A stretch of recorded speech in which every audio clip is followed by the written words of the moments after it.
Hey, good evening, USA, International Canada, Long Island, aka Strong Island, the tri state areas of New Jersey and Connecticut, plus the five spots of Brooklyn, Bronx, Manhattan, Staten Island, and Queens. This is your man and homie, G Money Stacks, aka the Gregonator. Rhymes with now or later. Your host with the most misunderstood, lonely nomad, unstoppable independent podcaster, creator, YouTuber, and Queens, New York native who is also a New York Giants and New York Mets fan from the neck of the woods of Laurelton, Queens, New York. And yes, you're now rocking with me by listening, tuning in, streaming, and watching the 116th episode of the Sports Edition show. Excellent, fun, vibrant talks podcast, live and direct from StreamYard and alongside of YouTube in the comfort of my room where I do my podcast recordings. This is a platform where I actually talk about what's going on in football news as far as the New York Giants, basketball news as far as like the New York Knicks, um, the Brooklyn Nets, and the New York Mets. And I got a jam lineup of sports topics for you today. A little bit of some hiring news by the New York Giants and some injury breaking news in regards to Brett Baty and that bulky hamstring. I will discuss that. In a moment, and I hope everybody at home is actually doing all right, and doing your best not to fall on the ice. I'm surprised that shit's not melting yet, but I digress. So let's cut to the chase, man, and get into some a little bit of football news and stuff. So we're gonna get into it right here, right now, in a segment that I like to call the Quick Side Bleacher Bar. Let's do this.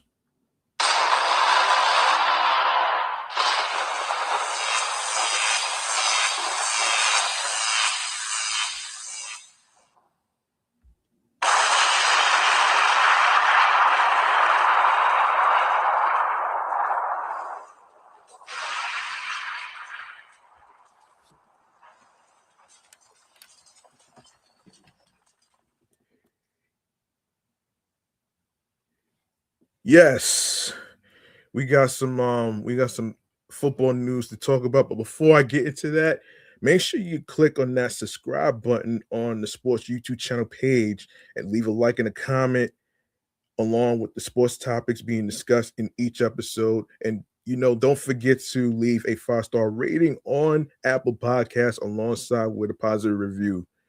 It really helps a host like myself to keep growing the shows and to actually, you know, come up with topics and new content on a weekly basis. All right. Now that I got that out the way, um, I want to get into this right here, actually.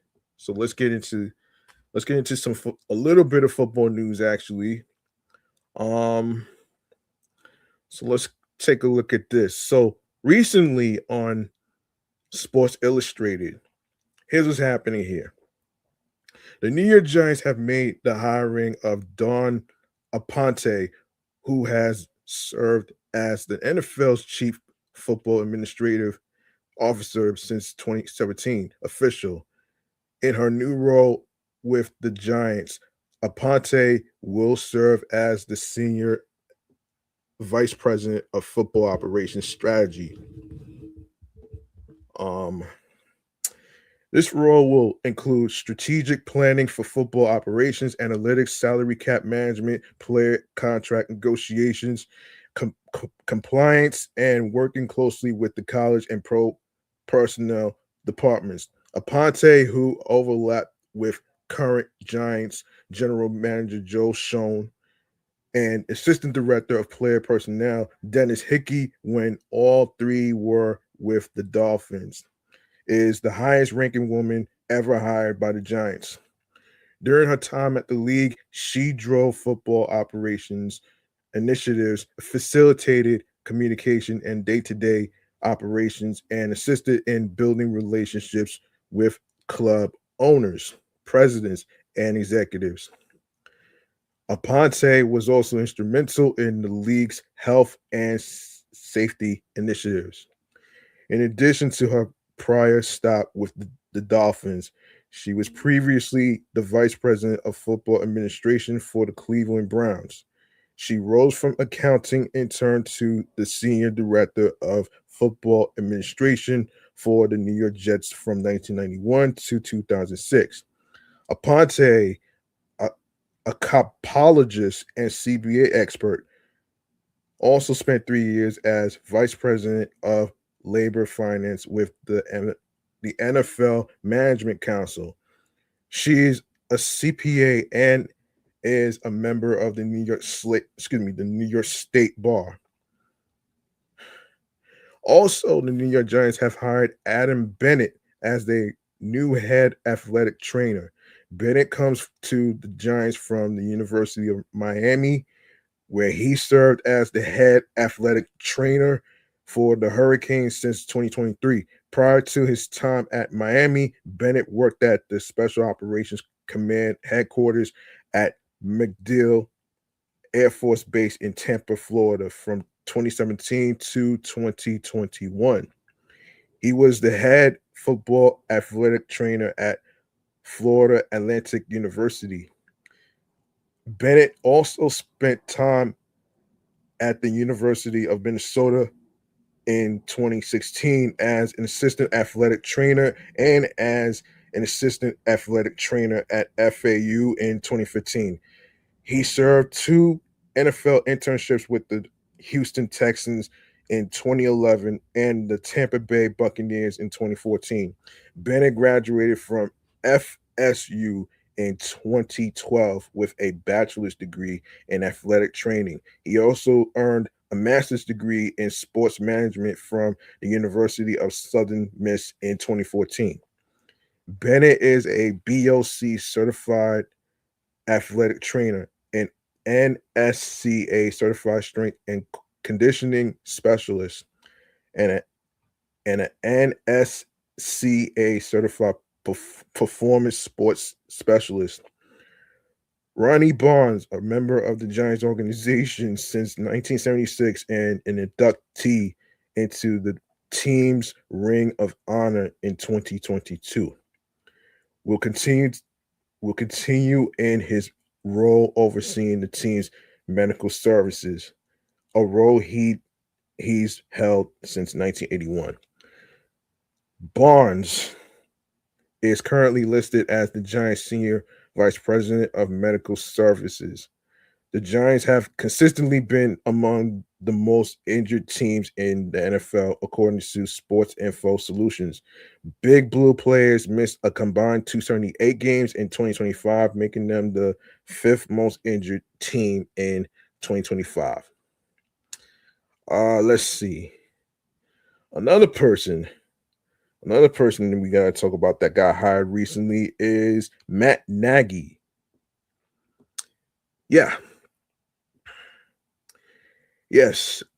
And according to AM New York, the website, John Harbaugh and the New York Giants have found their offensive coordinator, hiring former Kansas City Chiefs man Matt Nagy, as first reported by ESPN's Adam Schefter on Tuesday. Harbaugh initially hoped his former offensive coordinator with the Baltimore Ravens, Todd Monken, would follow him to New York. He ultimately landed the head coaching job of the Cleveland Browns. Nagy, who once coached the Chicago Bears, has spent the last 3 seasons working under Andy Reid in Kansas City.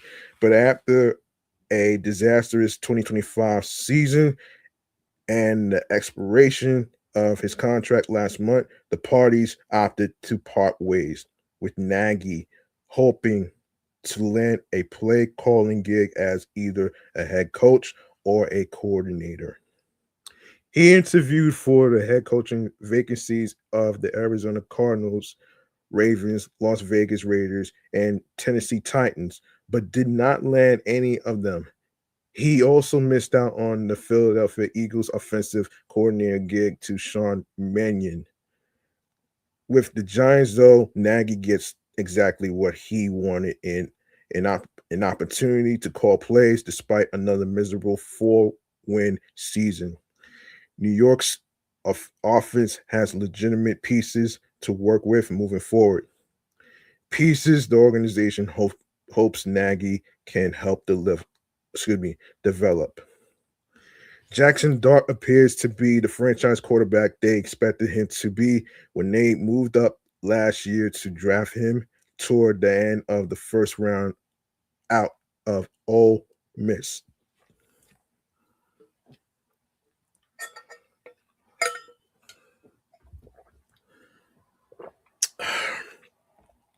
Fellow rookie running back Cam Scatterboo looked like a bruising number one back in his limited time before a season-ending injury. Star wide receiver Malik Neighbors, preparing for his third season, is also coming back from a torn ACL he suffered in week 4.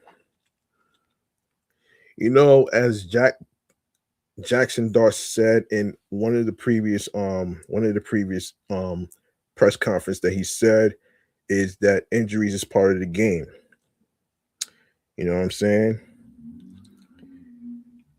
All right. So we're gonna get into a little bit of let me see. Do I have any basketball news? All right, I'm not gonna do any basketball news, man. I want to get into. All right. So I want to get into the situation with Brett Baty. He has an injury that we need to talk about here. Hold on a second. He has an injury that we got to talk about here. Let me see. Let me see where I can find it.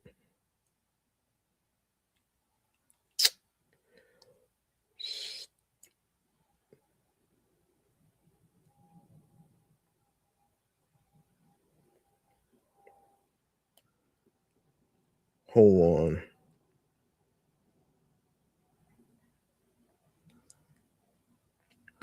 Okay. So here's what's going on here, man. Some key four players of the Mets is going to miss early spring training games. All right. So here's what's going on here. This is from Yard Barker. All right. So the New York Mets kick off Grapefruit League play on Saturday and will be without a few key players. On Tuesday, Mets manager Carlos Mendoza told the media that Francisco Alvarez, Brett Baty, Jorge Polanco, and Luis Robert Jr. will all miss games to start the spring due to varying injury concerns. While the precautionary measure could put up some red flags, Mendoza was quick to dismiss each player's situation as minor and framed the decision as a concerted effort to play it safe with some of the guys who have dealt with injuries in the past.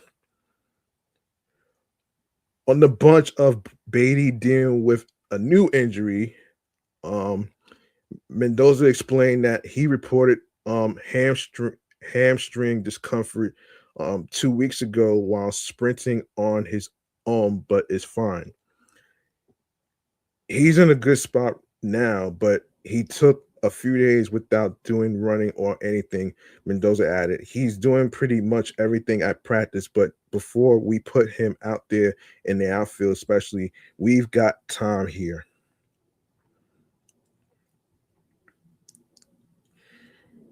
Yeah. Baty, who is looking to navigate a suddenly crowded infield after a solid season at third base, has taken reps at first base, second base, and in right field this spring, as his most clear path to everyday playing time would likely be in right field. It makes sense for the Mets to ease the young slugger into the new, potentially more physically taxing role. Now, for those of you who may not know what's going on with Brett Baty's injury, I want to actually break this down. Actually, if I could, I want to break this down. Actually,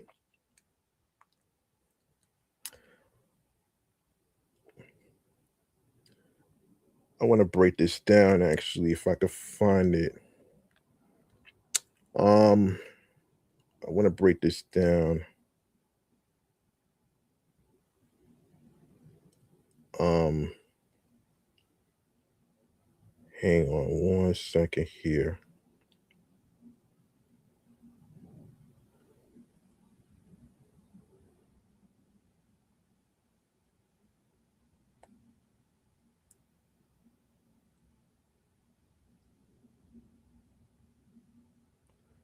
Um,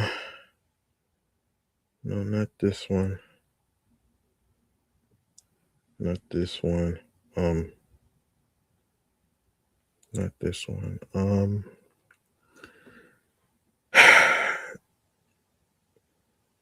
Okay, give me one second, folks.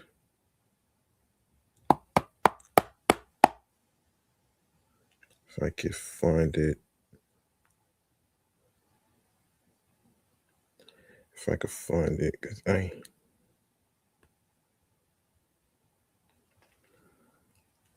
Mm,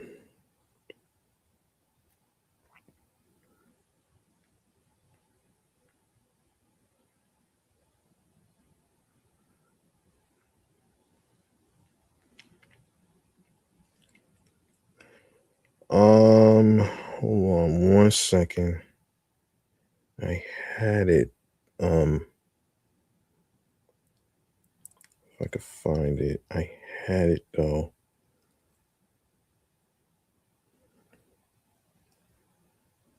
Um,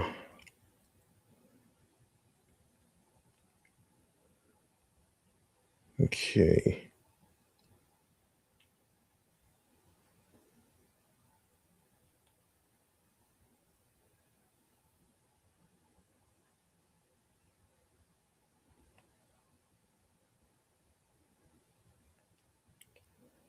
Um, okay. If I could find this.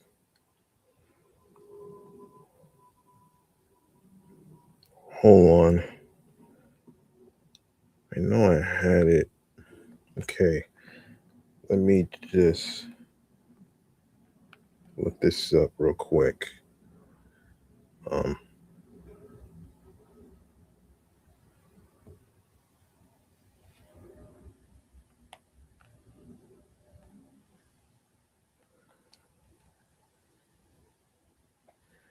Bulky hamstring injury. I wanted to break this down a bit before I continued.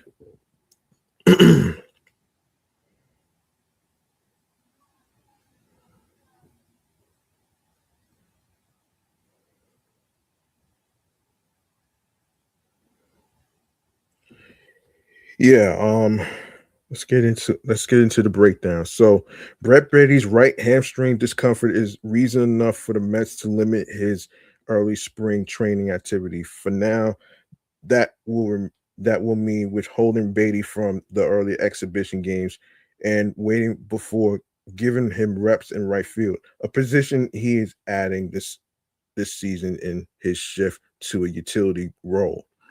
Baty's hamstring discomfort emerged about 2 weeks ago, according to manager Carlos Mendoza during off-season workouts.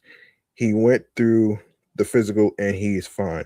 Mendoza said Tuesday he's taking ground balls. He's doing pretty much everything, but before we put him out there in the outfield, especially, we have time. Baty isn't the only player who be restricted early. Um, so yeah, I actually so yeah, Yeah, he's one of the players that's going to be limited into playing activities. So um along with who's the other? Yeah, Luis Robert Jr. Yeah, Luis Robert Jr. I remember. Yes. Yes, as for Robert Jr., Mendoza revealed that the Mets trainers identify some areas that need to be strengthened throughout the spring. The decision to slow play Robert Jr. is an effort to build up his lower body so that any pre-existing injury concerns won't be as much of a factor this year. After becoming an all-star in 2023, the 28-year-old outfielder has compiled a laundry list of hamstring injuries that have severely limited his play. Damn. First Baty, now, now Luis Robert Jr. with the hamstring shit. Holy shit, man. That's not looking too good for the Mets right now.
All right. So if the Mets believe they can address what they deem to be the cause of the recurrent injury, Robert Jr. could produce a meaningful bounce back season in Queens.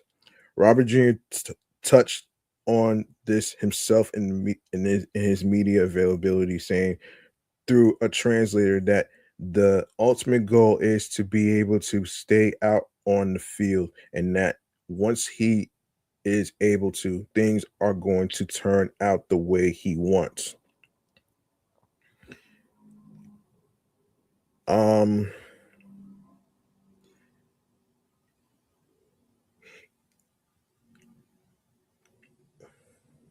yeah. So let me see. Yeah, Mendoza also asserted his belief in Robert Jr. while downplaying the possibility that he is dealing with something that could put him out for the start of the regular season. He's our everyday center fielder, Mendoza said, but we will communicate with him. Our job is to put him in that position where we feel like he is good to go, and then we'll adjust accordingly. For Alvarez and Polanco, it was also their existing injury history that informed the decision to delay their spring training appearances. Alvy is going to be on a progression as well. We all know how hard he works, but I don't think we'll see him in games the first week, Mendoza said. Jorge Polanco, same way, but he's going to continue to get live at bats. As Mendoza noted, Alvarez has had bad injury luck over his young career, and the club is wisely hoping to keep him fresh early. With three hand wrist surgeries within the past 2 years, coming into the season healthy will be the number one priority for the 24-year-old catcher. Listen, he's no longer 23 anymore, man. He's 24 right now. He just turned 24. Polanco underwent a significant knee surgery to repair the patella tendon in his left knee back in October 2024, but missed no regular season time and played 138 games in 2025.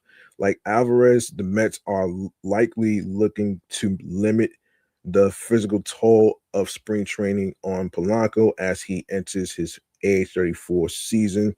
As of right now, Mendoza's injury updates are minor and clearly focused on playing it safe early on.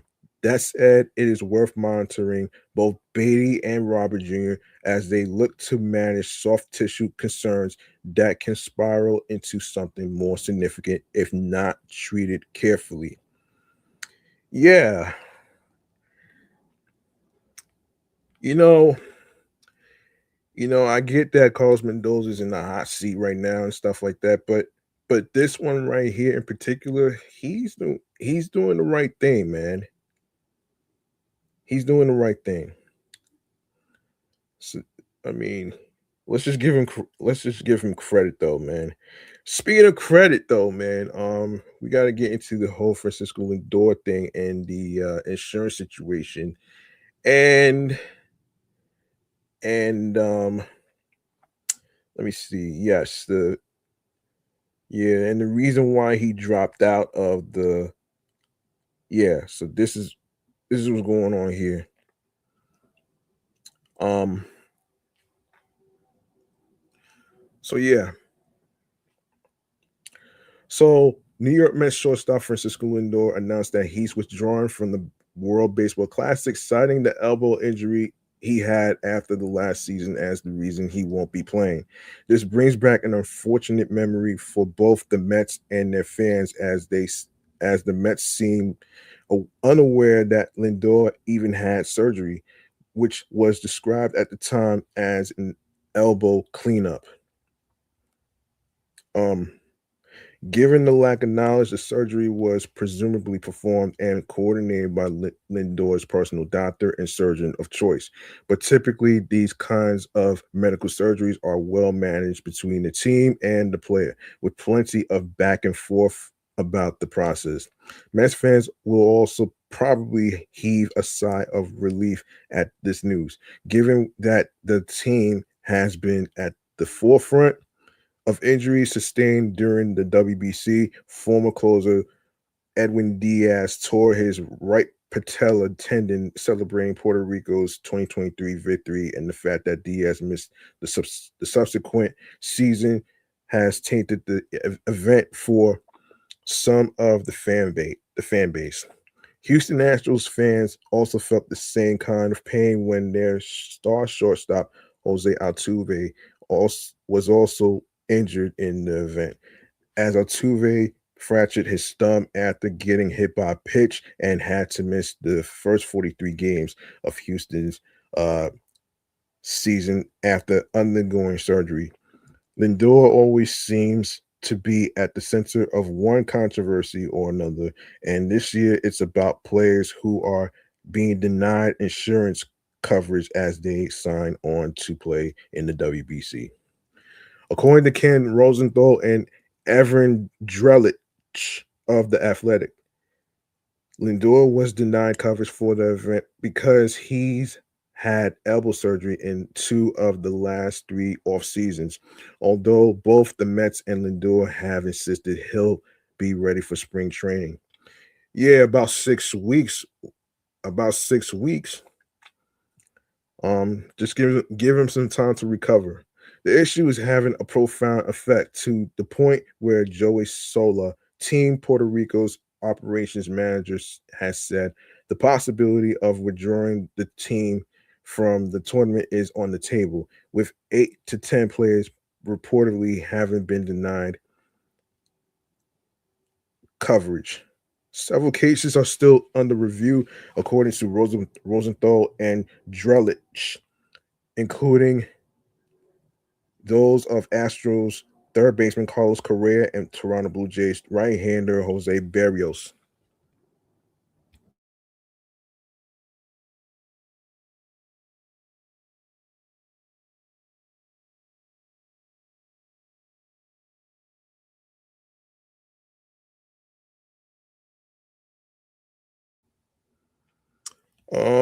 Let's see. The issue here is money, as the cost of insuring players has grown considerably since the WBC started. Players can still participate in the event if their team agrees to cover them, which was what the Detroit Tigers did with first baseman Miguel Cabrera in 2023, when Cabrera's contract with Detroit called for him to be paid $32 million. This conflict of interest between MLB and national teams in the WBC has been building for some time, and now it seems to be coming to a head. Jeez. All right. All right. So let's go to, hold on a second. There is hold on, a little bit more baseball news. Yeah, Tatsuya Imai. The buzz around Houston Astros spring training was the attention surrounding Japanese superstar Tatsuya Imai. The franchise's biggest free agent signing of the offseason went through his first bullpen on the first day that pitchers and catchers worked out at the team's facility in West Palm Beach, Florida. He had a significant Japanese media contingent in tow, according to Houston's KHOU television. A half dozen reporters from Japan were there to follow Imai's every move. It isn't unusual for Japanese stars who come to Major League Baseball to have large media contingents following them during their first season. But for Imai, it was all business, away from cameras. KHOU reported he threw 15 to pitches. No, Fitz he threw to 15 pitches and then met with the team's pitching coach Josh Miller. With an interpreter in tow, Imai went through his first spring training interview. Um, Imai was asked what his goal was for the season, and his goal that will make Astros fans very happy. I mean, the goal is to win the World Series, Imai said through an interpreter. I mean, it doesn't matter what team I would have signed, it would have been my goal to win the World Series. Imai is a rookie for the second time in his professional career. He played for the Saitama Seibu Lions in the MPB from 2017 to 25. There, there he was a three-time All-Star and threw a combined no-hitter last season. Imai was posted by his team in the offseason, and the Astros agreed to not only a 3-year deal, which comes with opt-outs each season, but also paying the Lions the posting fee.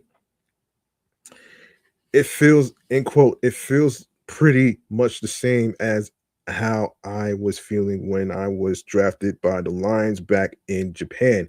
Imai said of the first day excitement, it's going to be a bit of a struggle to remember all the names and faces.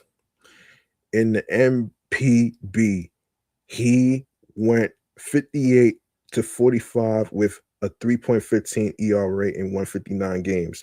He struck out 907 and walked 468 in in 963.2 innings. Imai is expected to be a significant piece to the puzzle as the Astros built up to a six-man rotation. Hunter Brown, a Cy Young finalist last year, has already been named the opening day starter. Houston also acquired Mike Burrows via trade and signed Ryan Weiss out of the KBO to go along with Jason Alexander, not the actor, folks, not the actor from Seinfeld. Oh shit. Spencer Spencer Arrighetti, Lance McCullers Jr., and Christian Avia, the holdovers who are the most likely options to compete for spots. Okay, let's take a look at what else to talk about here. Let's see.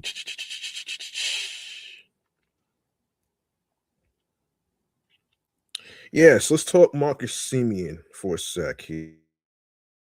Semien for a sec. Um, let's talk Marcus Semien for a second. Actually, hold on. Let's see.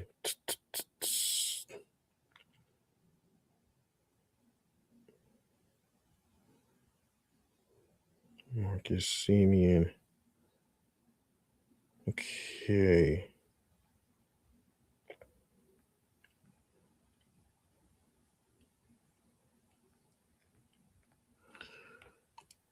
Um.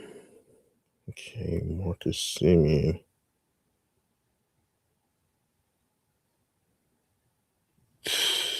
Let me see. Let me see.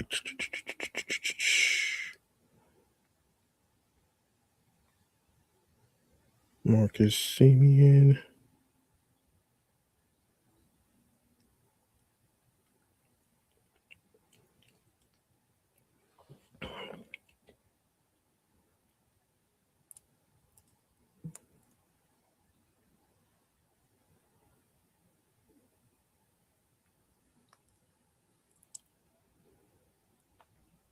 All right.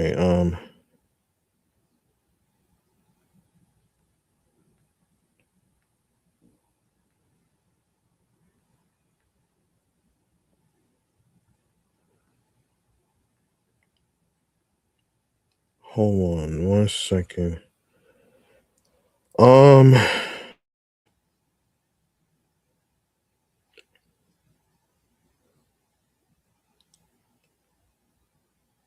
So.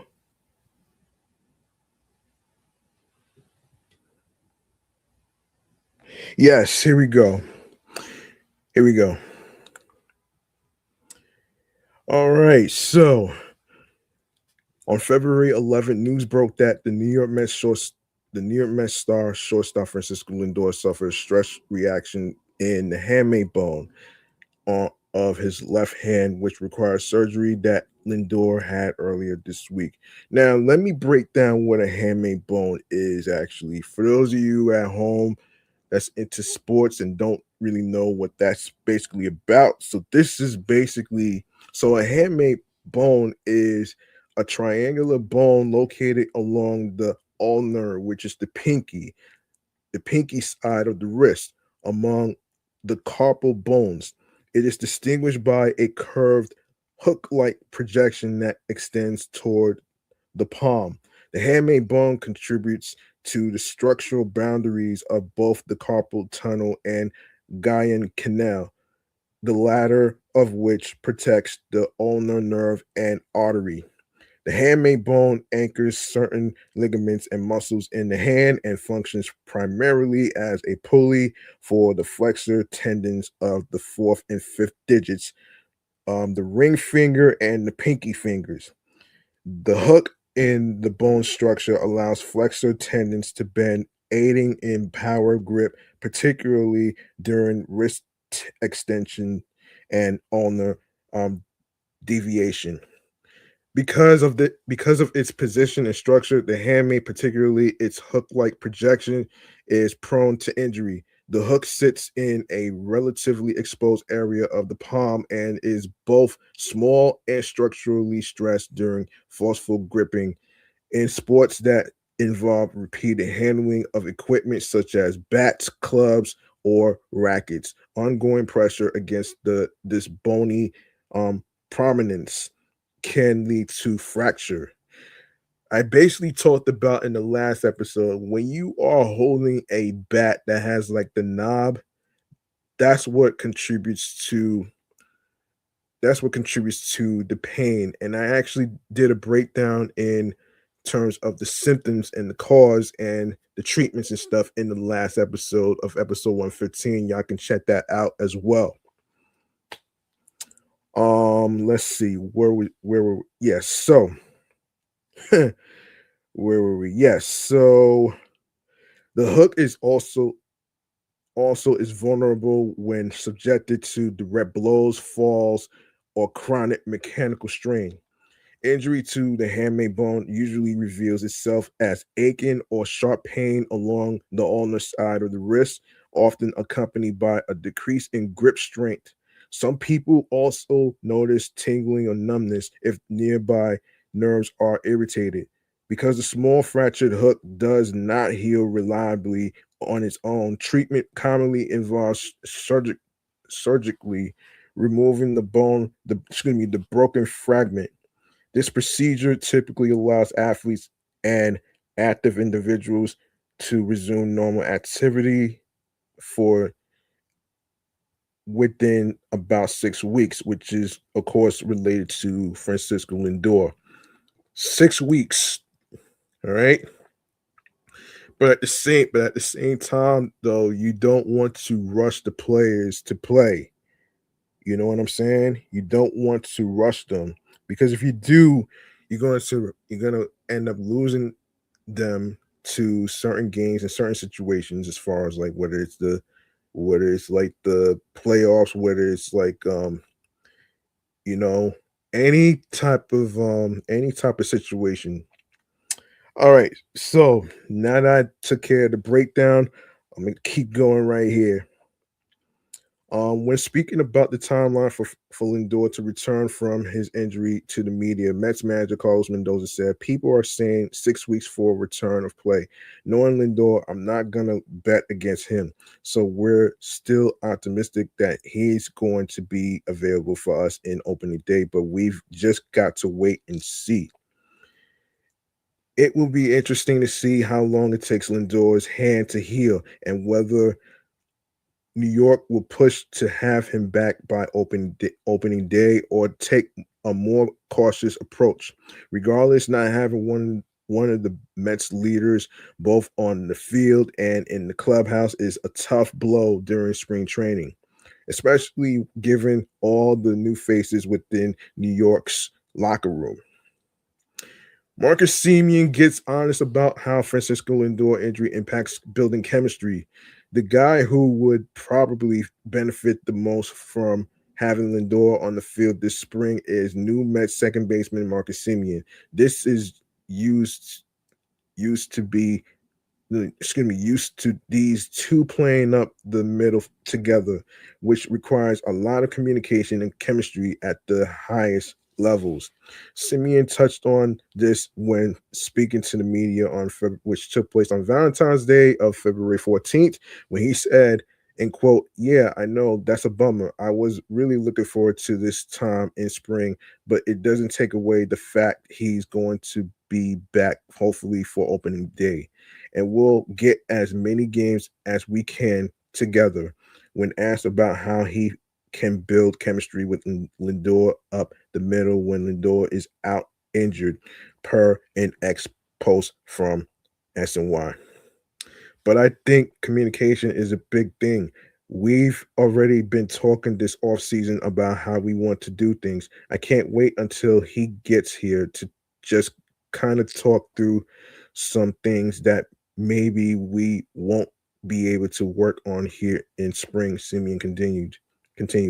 That's a bummer. I really looking forward to this time in spring, but yeah, I already got that. So the good news here is that Lindor will still be around the team this spring, which means that he and Simeon can still talk and work some things out. But nothing can replace actually getting rips on the field, which is something these Mets stars will have to delay. Yeah, like I said, man, give him some time. Give him some time, man. That's what it is. Let's see. Let's see what else. All right. Anthony K.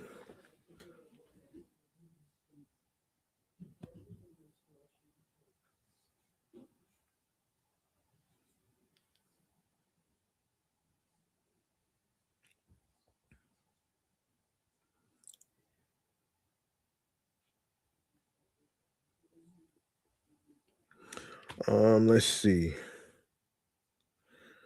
All right. Let's talk a little bit of Anthony K. A familiar face to Mets fans is looking to make a big league comeback. The Post John Heyman reported Tuesday that the franchise's 2016 first round pick Anthony K is expected to return to MLB after 2 years in Japan. K is a Long Island native who spent two stints in the Mets organization, flamed out during his initial foray into MLB, but appears to have pitched himself into another shot at the big leagues with his play overseas. In Nippon professional baseball this season, K, age 30, posted a 1.74 ERA over 155 innings. He also averaged 94.6 miles per hour with his fastball and led the league with a 57.8% ground ball rate. K last appeared in the majors in 2023 for the Mets after being claimed off waivers from the Cubs in September of that season. In 2019, the Southpaw was part of the package the Mets sent to Toronto at the trade deadline in exchange for Marcus Semien. The Mets have long been connected to K, having first drafted him out of Ward Melville High School on Long Island in the 29th round in 2013. After K decided to attend UConn, the Mets selected him again with the 31st overall pick in 2016. After the 2016 season, K underwent Tommy John surgery and returned in 2018 before the trade to Toronto. In 44 career big league games, K posted a 5.59 ERA across 85 and one third innings, making appearances for the Cubs and Blue Jays in addition to his time with the Amazons. He never pitched in more than 13 games in a major league season, excuse me. All right, so I don't think that's gonna happen. I don't think that's gonna happen though. I didn't hear any updates about Anthony K. So yeah, there you have it right there, man. In other baseball news, former Met Griffin Canning has signed with the Padres along with Nick Castellanos, former Philly. The Frayers have reportedly agreed to deals with former Met Griffin Canning and former Philly Nick Castellanos.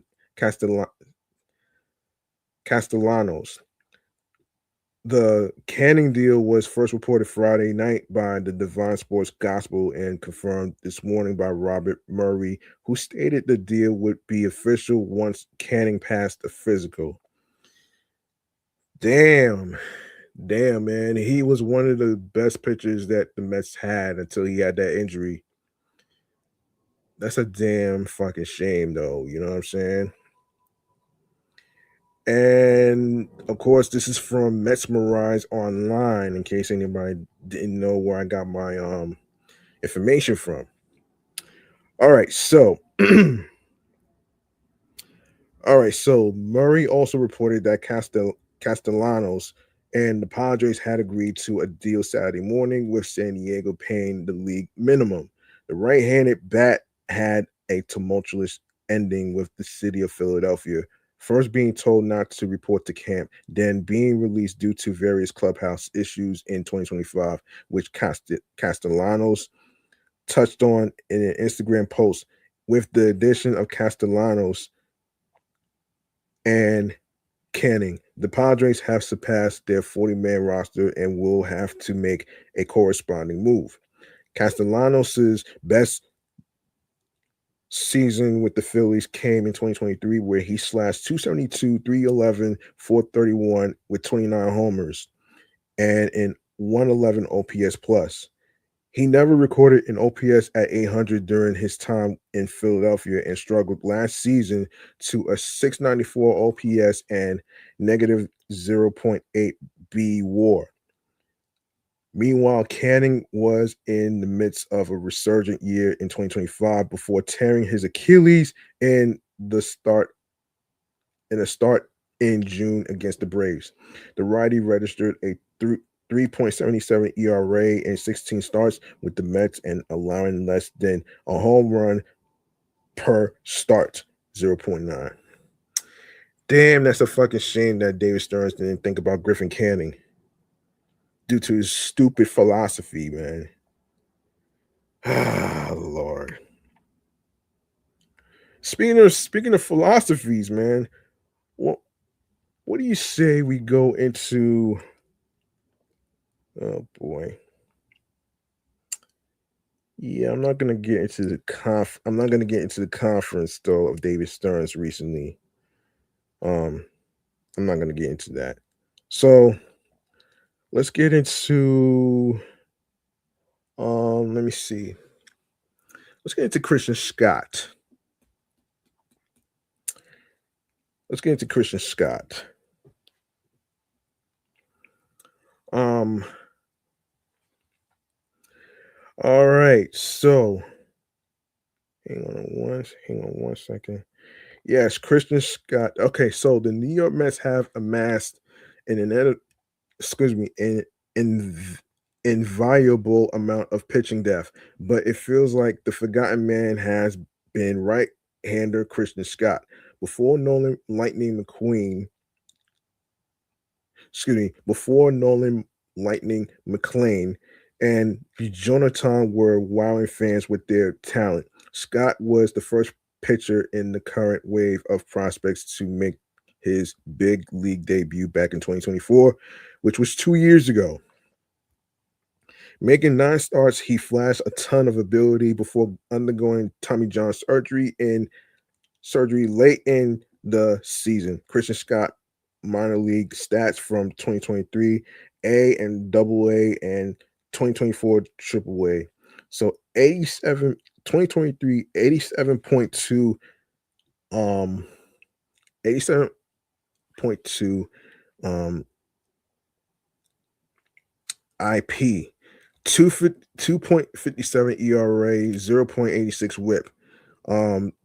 2024, 42.1 IP, 2.76 ERA, 0.97 whip. Christian Scott, was one of, if not our most promising young arm before getting Tommy John. He's healthy and ready to make an impact for his team. The procedure knocked out Scott for the entire 2025 season, allowing some of the Mets' other young pitching prospects to pass him in the organization's depth chart. Scott is healthy now, however, and is already in Port St. Lucie, hoping to showcase his abilities to the team's brass. Excited to be back. It's nice to be able to come and pitch healthy, do what I love. Yeah, Christian Scott says he feels great and adds that he's thrown to live batters a few times.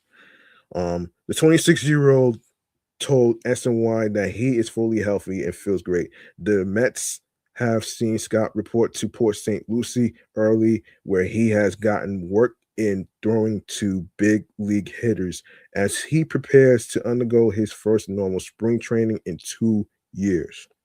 Christian Scott is happy that several members of the Mets rotation are already in Port St. Lucie getting ready for the season. And he says, in quote, "These guys are great guys. It's cool to be able to build off of each other." Scott, who is still seeking his first major league win, has an uphill battle to make the Mets opening day rotation. The group is already 6 deep following the addition of Freddie Peralta via trade, meaning Scott will have to pitch well in camp and take advantage of any potential injuries that arise to step into an open rotation slot at that point. How is Christian Scott how Christian Scott could impact the 2026 Mets, you ask? Assuming the rotation stays healthy entering opening day, it is likely Scott will begin 2026 in the rotation for AAA Syracuse. This may not be the worst scenario in the world for Scott, who is still trying to build his stamina back up after missing a full season. So working as a starter for Syracuse could allow the Mets to carefully monitor his innings early on to avoid any potential setbacks.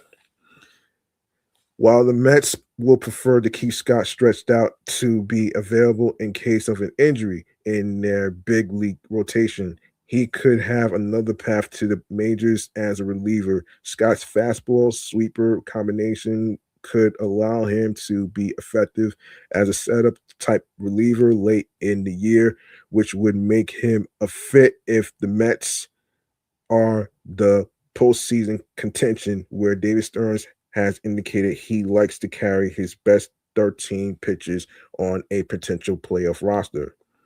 Stearns has a history of bringing up talented starters to work in the bullpen early in their careers, dating back to his time in Milwaukee, where Peralta and Corbin Burns were among the players to get experience that way.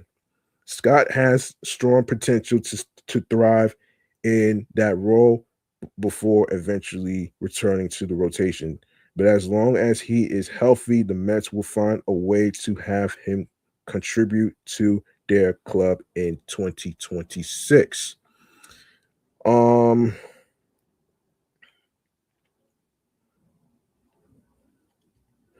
yeah, hold on a minute. Hold on 1 second. All right, let's talk about the recent Kyle Tucker sweepstakes here, man. Obviously, he signed to the Dodgers, so let's talk about that too, man. And yeah, that's crazy, right? Let's see. Are the Dodgers ruining baseball? Rivals refuse to criticize spending. So, um, They are hated. They are loved. They are ruining baseball. They are great for baseball. They are the Los Angeles Dodgers. The Dodgers will open their spring training camp on Friday morning at Camelback Ranch as the first team in more than a quarter century as repeat World Series champions and the first in baseball history to have a payroll exceeding $400 million, $406.5 million to be exact. If you include their estimated luxury tax penalties, their payroll will exceed $550 million. Oh my fucking gosh! Wow. You want to know why everybody is hating on the Dodgers? I kind of I feel their pain, man. You know what I'm saying? I feel your pain, man. For real, for real, for real.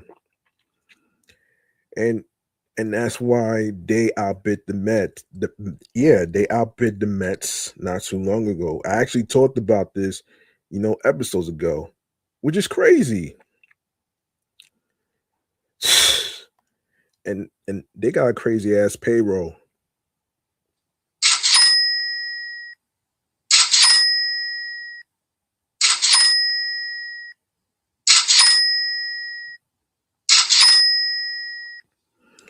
Um All right, so their payroll is so immense that their mere luxury tax penalties is greater than the entire payroll of 10 teams. Why, if you consider the 110% tax penalty they are paying for new right fielder Kyle Tucker's $60 million annual salary, their tax bill is greater than the payroll of the Milwaukee Brewers, who won a major league leading 97 games last season. They are Exhibit 1A for why the owners want a salary cap in the next collective bargaining agreement, and while they are willing to shut down the sport to obtain it. I'm gonna break down why is the lockout looming in a following future episode, because I previously talked about the pros and cons of the lockout as far as like the salary cap. Um, yeah, that's fucking nuts, man. This is fucking nuts. Yeah, this is fucking nuts, man. For real, for real. Oh, and just in case the non-Dodger fans aren't angry enough, Dodgers manager Dave Roberts had a proclamation on February 12th that will have them screaming into the night and flooding MLB fan sites. End quote. This team looking at the guys in their prime, the experience, the talent, the starters, the pen, the depth of the young players that we have coming behind them on the pitching side, Roberts said. This probably is the best team we've had on paper yet. Yep, once again, the Dodgers will treat the regular season as a dress rehearsal for their gala performance in October. Man, pitching staff in which $1 billion worth of players, Shohei Ohtani and Yoshinobu Yamamoto likely will pitch just once a week. What other team in baseball has the resources to make two free agent blunders with closer Tanner Scott and outfielder Michael Conforto in free agency a year ago, and then replace them with the best player on the free agent market in Tucker and the best reliever on the market, which they signed previously, as I talked about this. Um, Edwin Diaz has signed with the Dodgers. Which I call them the evil empire though, man, because they always outbid the Mets all the fucking time. Indeed, the best team in baseball got even better. When we played them in the playoffs last year, Cincinnati Reds Manager Terry Francona said, "I didn't know whether to try to get them out or get their autographs. They just keep running guys at you." I don't blame them. They are trying to win and they've got the resources to do it. I'm just glad we're in a different division. Really, it's similar to the same mantra heard throughout the land during the Yankees dynasty and their payroll. Where was the outcry when Atlanta won 14 consecutive division titles?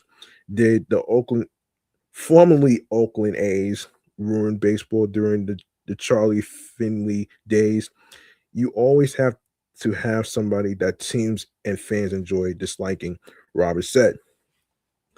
And that's good for sports. Is it really?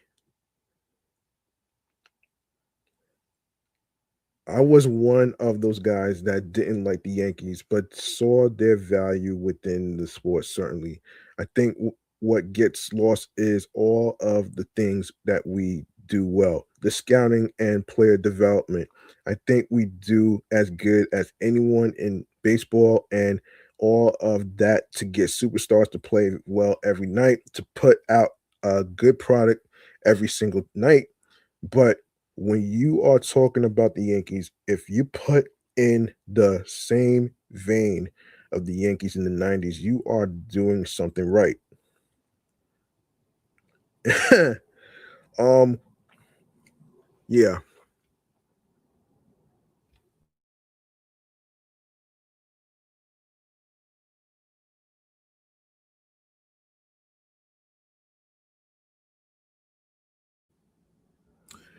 While MLB is using the Dodgers to argue for a salary cap, and fans will either scream at the Dodgers for their payroll or bash their own ownership for not spending.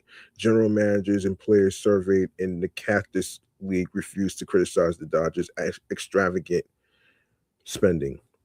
They might be jealous over the Dodgers' resources, but they rave about the Dodgers' front office and coaching staff, recognize their ability to scout and develop players, and praise the way they play the game.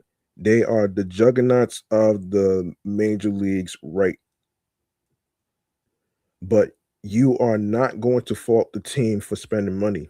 Brewers ace Brandon Woodruff told USA Today Sports, as a player, that's what you want to see. So why would anyone get mad at them for spending money? I mean, if they can do it, they can do it.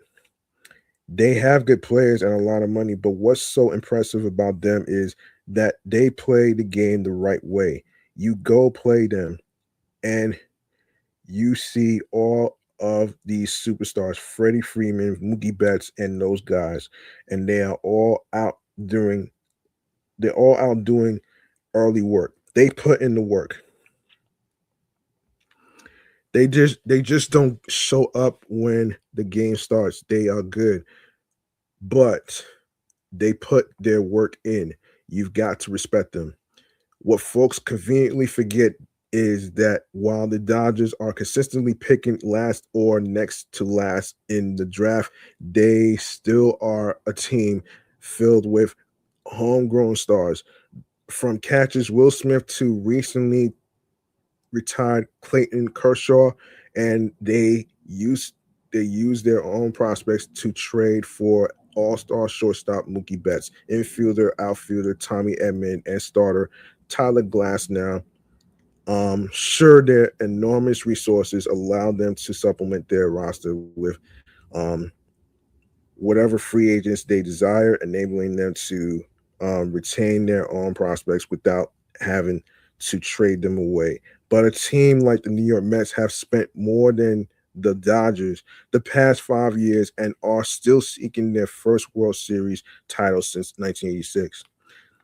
Hey, it's not necessarily who has the best players, but who plays the best. Los Angeles Angels GM Perry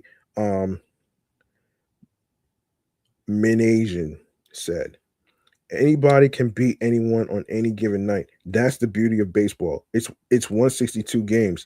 There are no Cinderella stories. There's no Cinderella stories.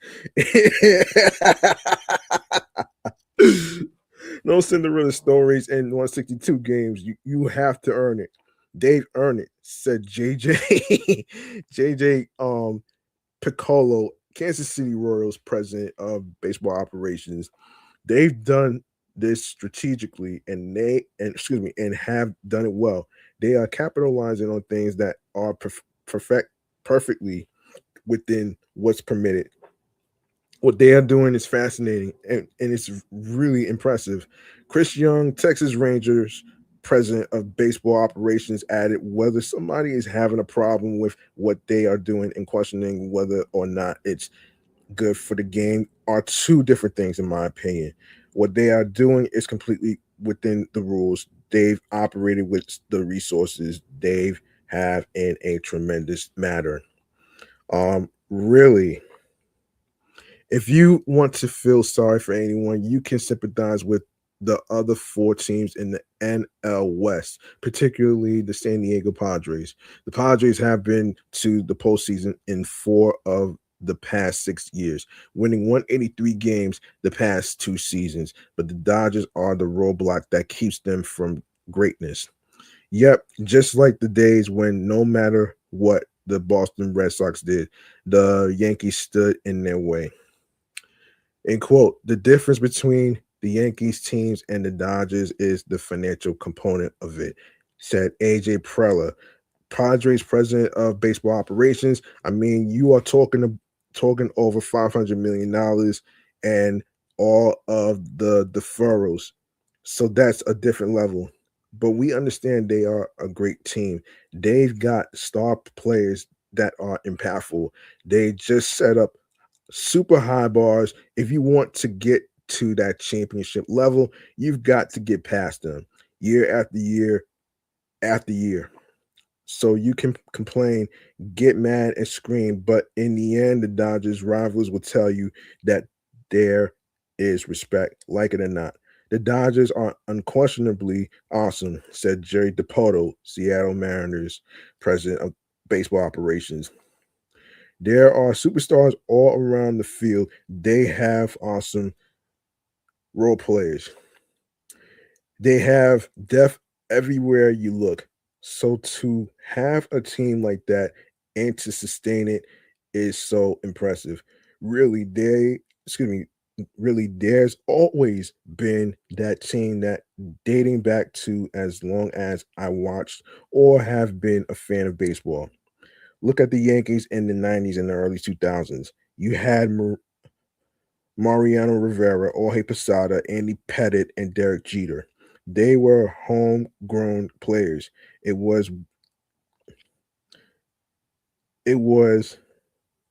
with those great Braves team.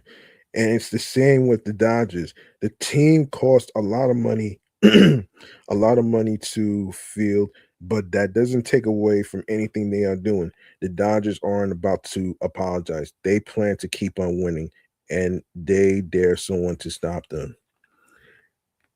The key word is deferrals. That's what some of the Mets fans and some of them in the comments was talking about in some of their podcasts and stuff like that. Yeah, the deferral shit. And as far as like the salary cap and the lockout and all that stuff, I don't know if that's going to really solve anything. That's just not gonna solve anything. That's just not gonna solve anything though, man. You know what I'm saying? That's just not gonna solve anything.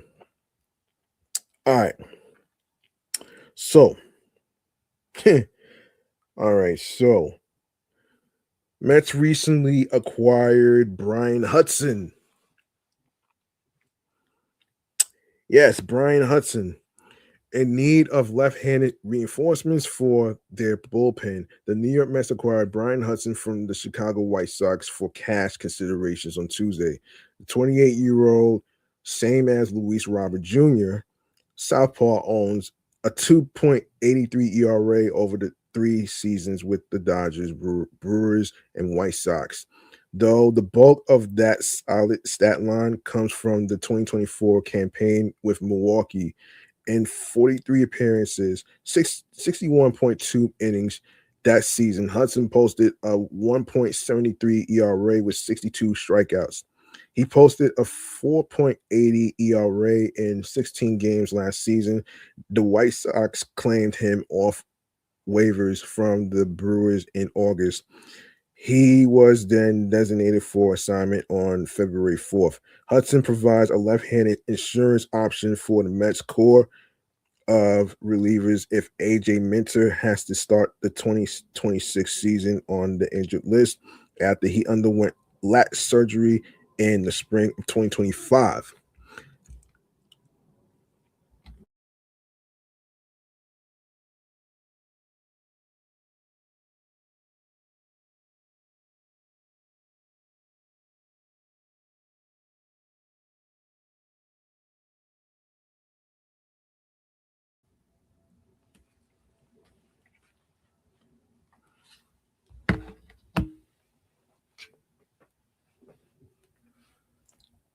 Hold on 1 second here.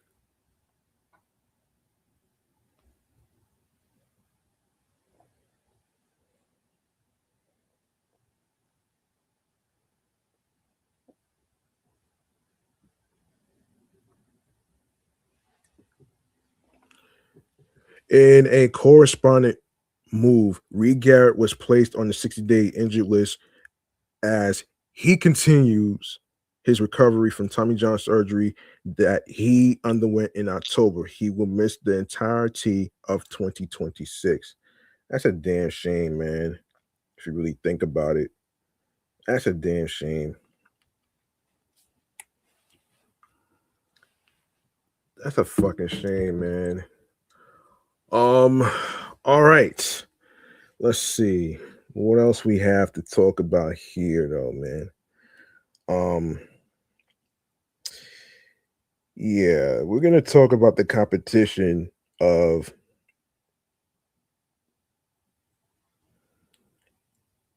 we gotta talk about the competition of Mets prospects competing for a position role. Let me see. Let me see if I can find this. Let me see if I can find this shit though. Cause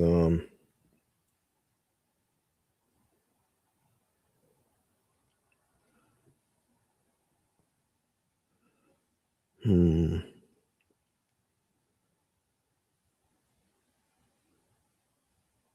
just a sec. Um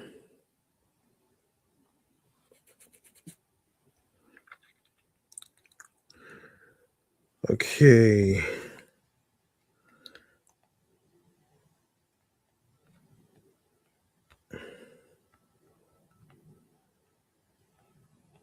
Competing for a position.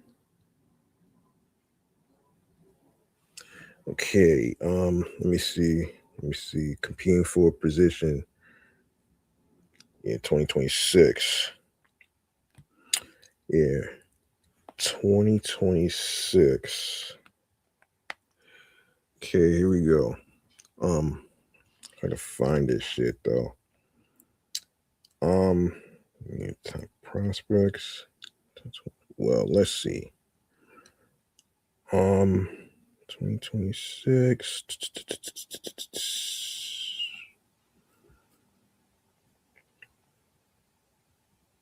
Competing.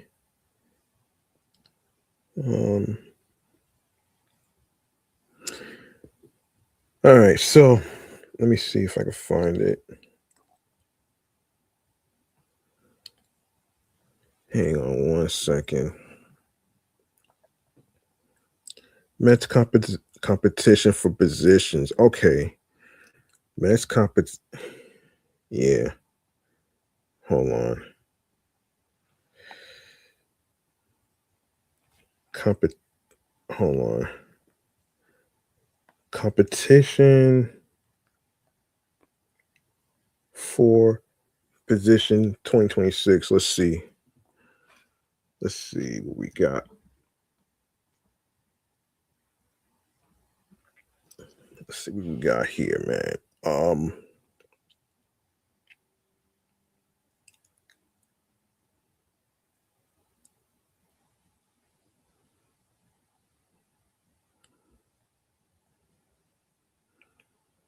Hold on.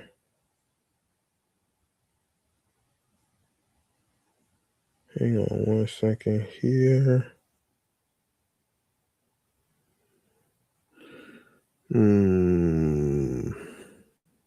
Let's see.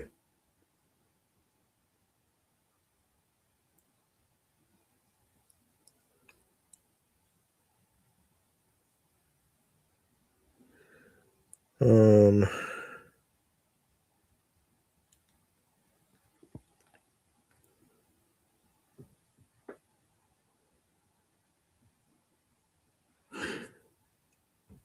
okay.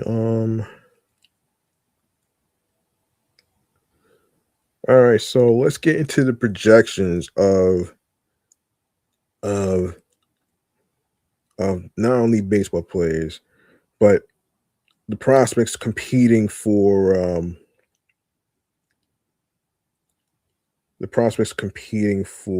a position in the field and and outfield actually. So let's see.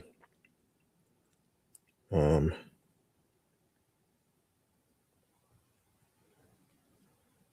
so hang on 1 second.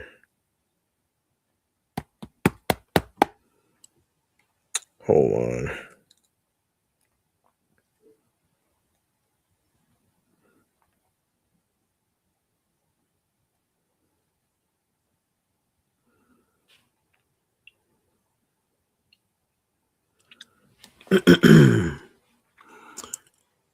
So let's let me see something here. Okay. All right. On to let me see what Rice and Apple has to say about this. All right. Intentions for the 26 man on the New York Mets bench are pretty clear despite competition.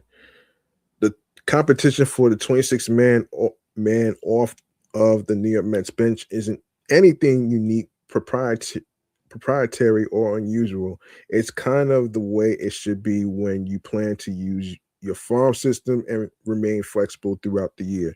They've made it no secret there are a lot of guys at spring training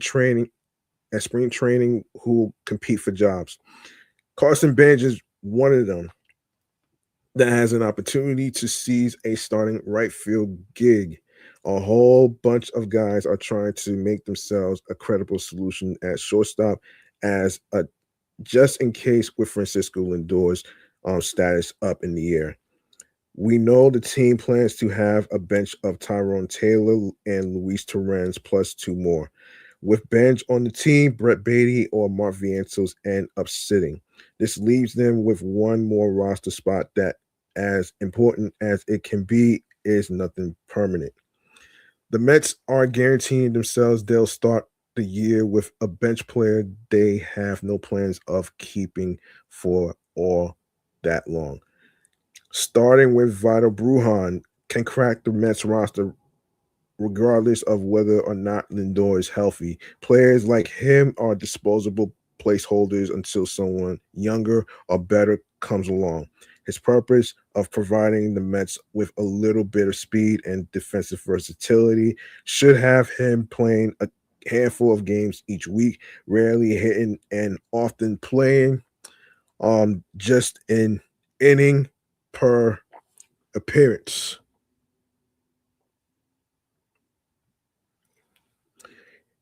The Mets are actually well equipped to carry a player like this because of the way the rest of the roster can look. There are a minimum amount of pinch hitting opportunities anyone would ever get. One of Baty, Vientos, and Jorge Polanco is likely to sit each game. There shouldn't be a weak hitter in any of the nine lineup spots. Baty can pinch hit for Vientos and vice versa.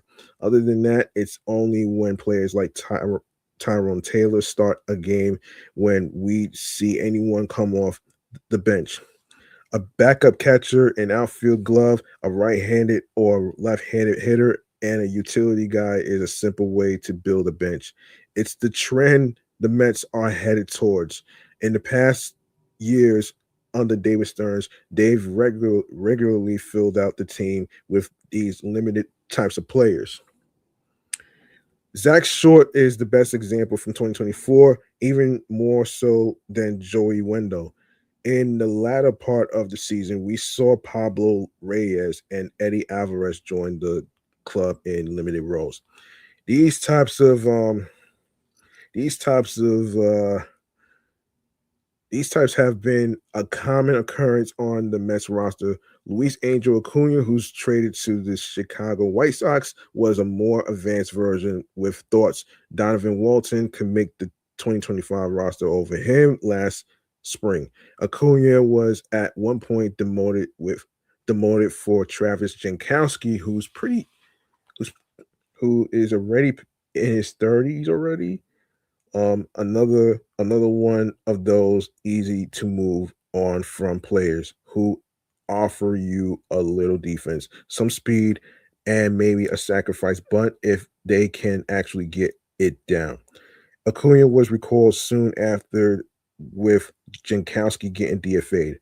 We know the Mets opening day roster is going to be different from the way they finish it. Intentionally, the Mets will have a position player they'll be ready to move on from rather quickly. All right, so this is a list of the possible candidates to be the 26 men off the bench at any point in 2026, starting with Christian Arroyo, who has no options left. G. Juan Bay, also an infielder and outfielder with one option remaining. Vito Brujan, infielder, outfielder, no options on the 40-man roster. Jackson Clough, infielder, three options remaining. Greg Kessinger, infielder, one option remaining. Ronnie Mauricio, also with one remaining, also on the 40-man roster. MJ Melendez, one option remaining. Nick Morabito, three options remaining. Jose Ramos, outfielder, three options remaining. Jose Rojas, infielder and outfielder, one option remaining. And Pache, Christian Pache, outfielder, no options left. Mike Tackman, who they recently signed, no options left. And of course, finally, Jarrett Young, who also has one options left, who's also on the 40-man roster. Now, I want to do a breakdown of Christian Arroyo. It's a good thing I looked this up, actually. Let me do a breakdown on him, actually. So let's take a look. Let's see. Hold on.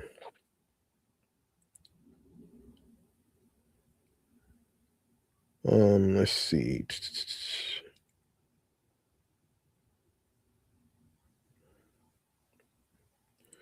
Okay.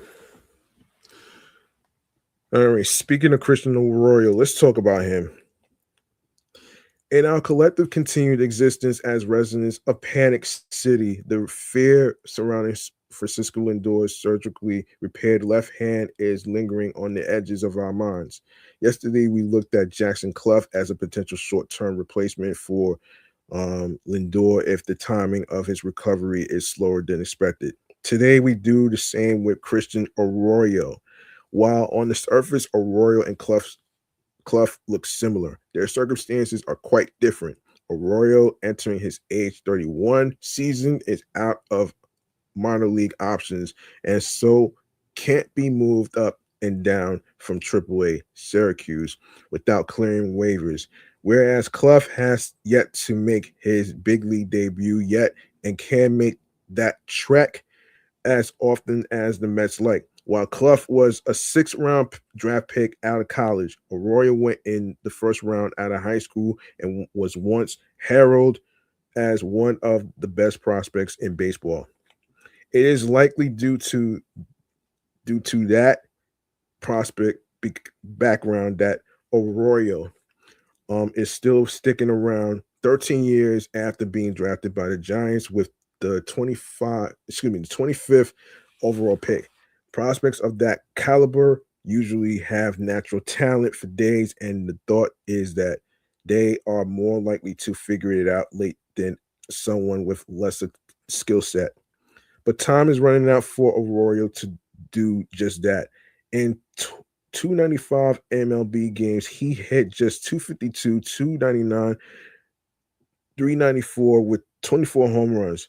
His last big league at bat came in 2023 with the Red Sox in subsequent full minor league seasons with the Brewers and Phillies. He never once got called up. On the plus side, he's defensively versatile, having played all four infield positions as well as right field. He also had a nice offensive season in AAA, Lehigh Valley last season, but a Bob Bip of 375 might have somewhat inflated that number. This signing has almost no downside for the Mets. Arroyo is cheap. He'll get some spring reps, and if Lindor's recovery time is brief and healthy, he'll either wind up in Syracuse or out of the organization. If for some reason he unlocks something after a Baker's dozen years in pro baseball, fantastic. But if he doesn't, this is the type of move that teams can and should make all the time. All right. Let's see if I can find Carson Benge. Let me see if I can find that story. Okay. Hold on.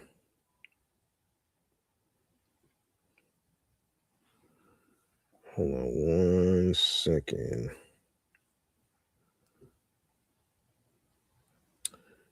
Let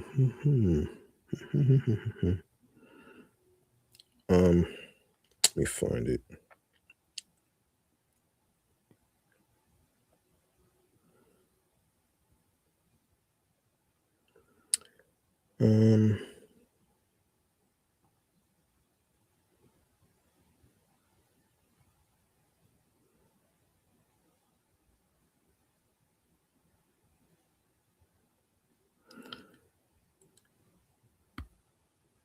Okay.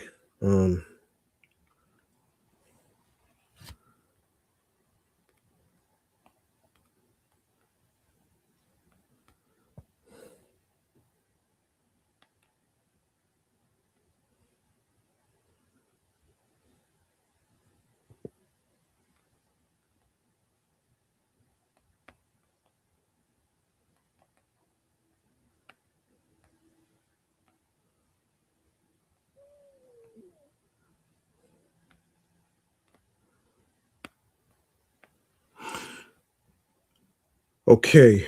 All right. I want to talk about Carson Benge, man. Yeah. So the New York Mets have built a World Series contender this offseason. While they missed out on Kyle Tucker, which they got outbid by the evil empire of the Los Angeles Dodgers, they have some incredible players on the roster that make up for the missing out on Tucker. Most of the starting lineup is set for the 2026 MLB season, but if there is one spot that could be up for grabs, it's right field. However, CBS Sports Mike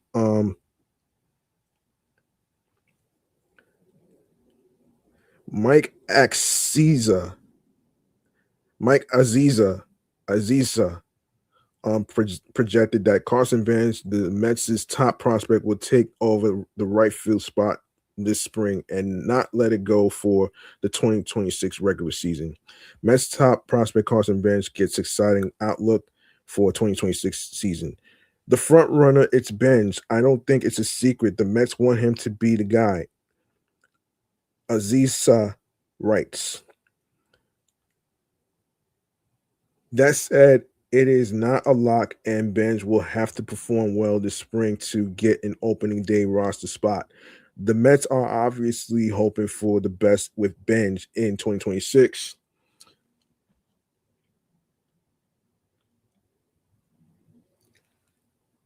And with Aziza's fully expecting the rookie outfielder to win the right field job.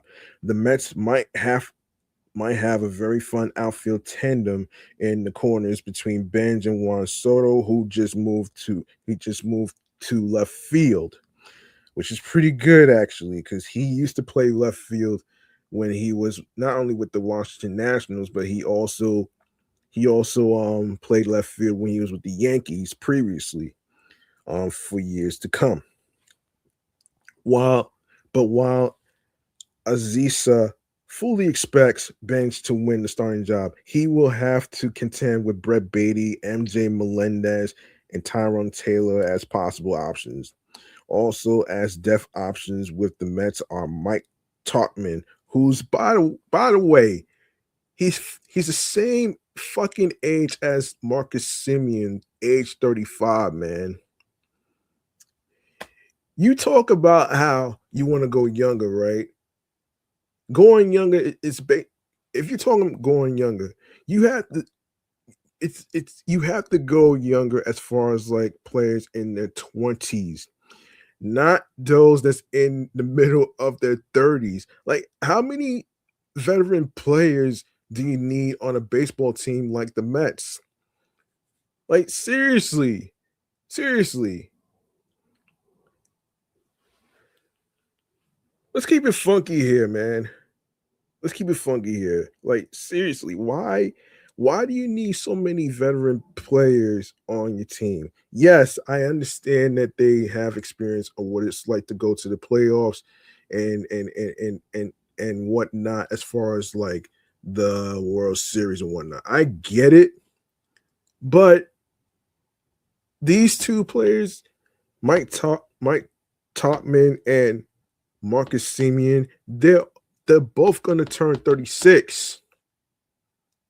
So you can't really rely on them too much to do everything. You feel what I'm saying? All right, there you go. Um okay, so also as depth options with the Mets are Mike Tauchman and Jarrett Young, though neither is as likely to earn a starting job as Benj. Uh But as is the case with all of these backup options, as Aziza writes, in quote, something we something will have gone very wrong if one of those guys gets regular playing time in the outfield. Overall, Aziza believes that the Mets right field competition is Benji's to lose. While Baty and Melendez are intriguing options, the Mets' ideal is what Aziza is expecting to happen with Benj as the front runner entering spring training. Benj still needs to win the starting job in right field, but with the lackluster options behind him, the Mets' top prospect has a clear path to being the opening day starter. But if he's not ready right away, then there's other options. You know what I'm saying? But I'd like to see Carson Bench play in right field and hopefully in the regular season. All right. Okay. So yeah, there you go. There you go right there. Let me see if I have any more. Let me see if I have any more topics to talk about. Something I didn't something I didn't leave out. Yeah.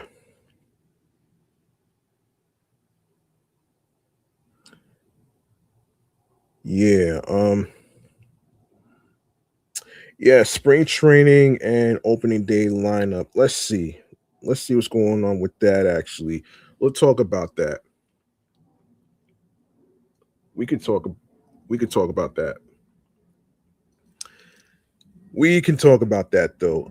Let's see.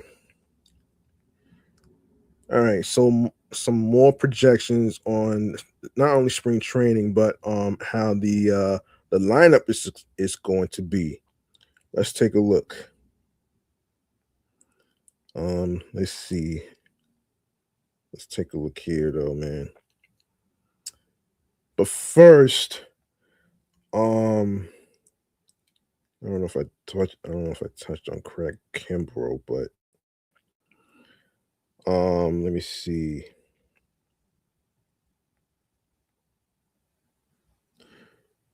You know what? I said I was going to do the Dylan Ross thing, so let me hold that off. Let me hold that off for a bit, though. Let me hold this off. So let me just touch on.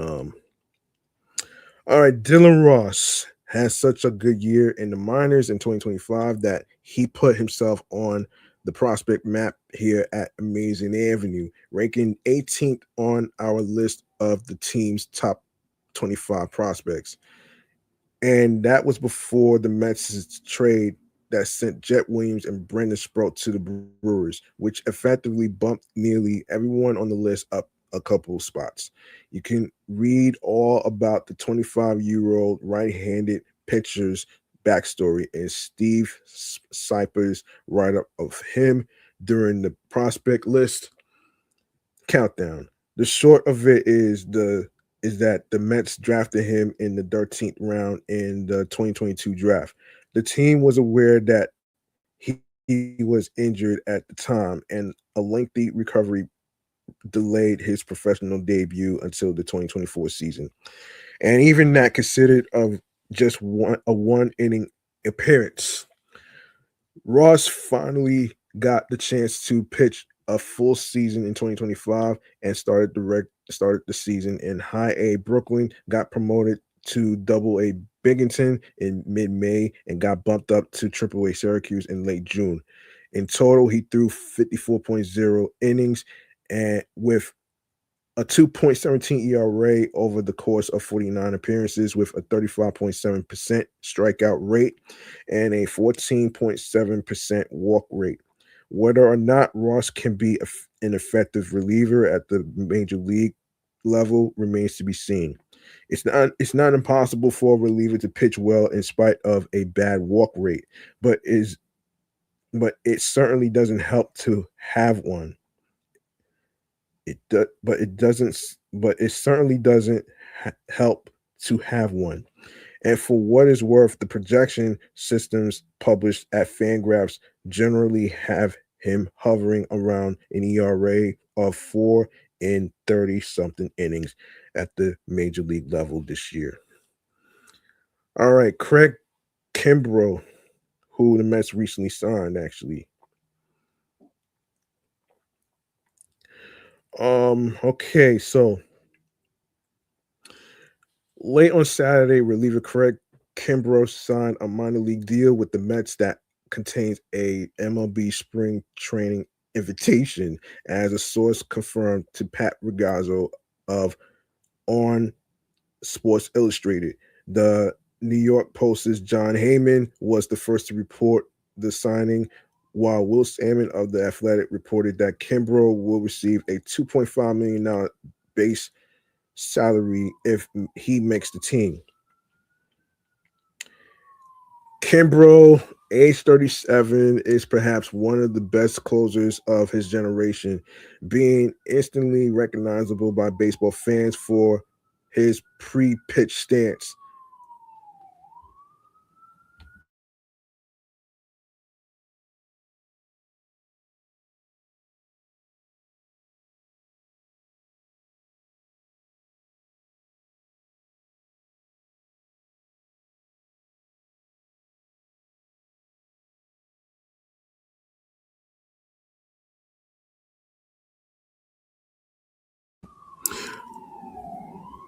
Sorry about that, folks. I had to put this on mute because of the siren of an ambulance or a fire truck.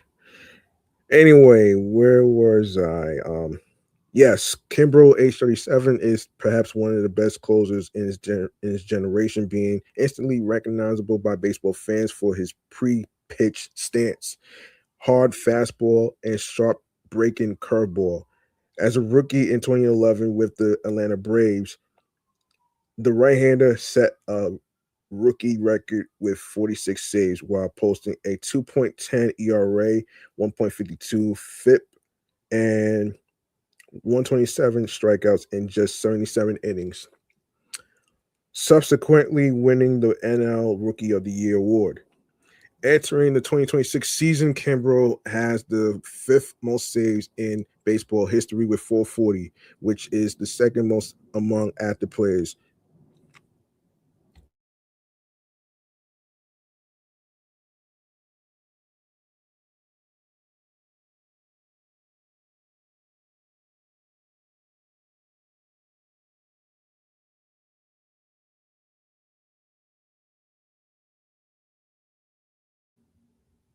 A nine-time All-Star. He has a 2.58 lifetime ERA, 2.61 FIP, 1.02 WHIP, and 14.04 strikeouts per 9 innings. In 4 different seasons, Kimbrough struck out 100 batters or more in fewer than 80 innings. Despite his pedigree, the Mets would be the right-hander's eighth different team since 2021 if he successfully makes the big league roster. Over the past 5 seasons, he's pitched with the Chicago Cubs, Chicago White Sox, Los Angeles Dodgers, the Evil Empire, Philadelphia Phillies, Baltimore Orioles, and Houston Astros, in addition to a second stint with the Braves that lasted just 1 appearance. Kimbrough also signed a minor league deal with the Texas Rangers in the middle of 2025 season, but would not make a major league appearance with them. Craig, no, Craig Kimbrough and the Mets are in agreement on a minors deal. League conform, sources confirm. Yeah. So although Kimbrough may not be the pitcher he once was, it certainly doesn't hurt the Mets to take a flyer on him as their bullpen is already looking very different. The biggest change is the loss of Edwin Diaz after he signed with the Dodgers during the winter meetings back in December. But key setup men Reed Garrett and Daniel Nunez will not be pitching at all in 2026 after both underwent Tommy John surgery. New York has addressed the bullpen this winter by signing free agents Devin Williams, Luke Weaver, and Luis Garcia. Williams will be the team's closer, while Weaver will likely be used in tandem with AJ Minter as a setup man. Other relievers on the Mets 40-man roster include Huascar Brazaban, Joey Gerber, Richard Lovelady, Brooks Raley, and hard throwing prospect Dylan Ross, which I just talked about just now. In spite of a dominant campaign from the since departed Diaz, in 2025, the Mets' relief core struggled with consistency and total a middling 3.93 ERA, 15th in the majors. With Williams in tow, Kimbrough will not be utilized in his usual role if he makes the team, but his ability to generate swings and misses should still be valuable to New York's bullpen. Let's see. Is there anything else? Hold on a second.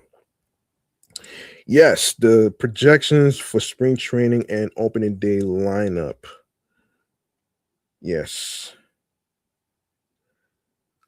Yes, I want to do one more projection here. Um, so yeah, I'm gonna do one more projection and then I'll wrap up.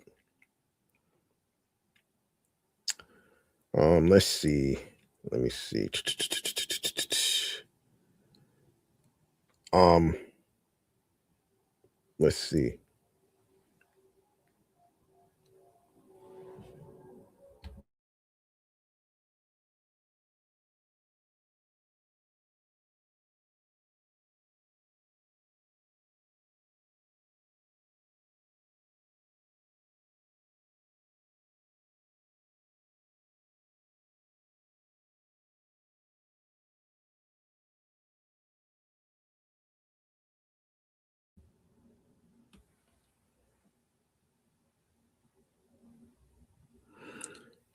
All right. Let me see.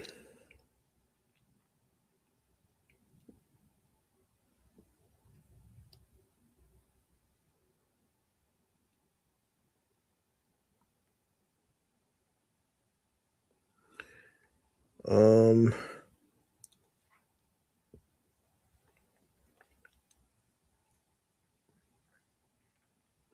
so, um, the Mets will play their first spring training game of 2026 on February 21st, Saturday, February 21st. It'll be the first game that will be on SNY at 1 o'clock. All right. So, and New York will play 29 spring games in total, including two against World Baseball Classic teams against Nicaragua on March 3rd and Israel on March 4th. The spring breakout game featuring many of each team's best prospects will take place for the Mets on March 19th when they host the Rays. So the spring training schedule goes like this actually. So I just want to make sure that I get this right. Um so February 21st, which is a Saturday, versus the Marlins will start at 1 o'clock p.m. on SNY, and I believe some of the games will be this on Pix 11.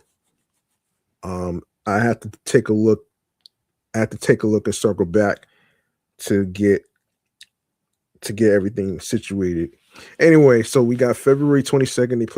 They play against the Yankees. February 23rd, Blue Jays. February 24th versus the Astros. February 25th versus the Cardinals. February 26th, Astros. February 27th, Cardinals. February 28th versus the Nationals. March 1st versus the Astros. March 3rd versus Nicara- Nicaragua, which is the WBC. March 4th versus Israel. March 5th versus Nationals. March 6th versus um, um, the Marlins.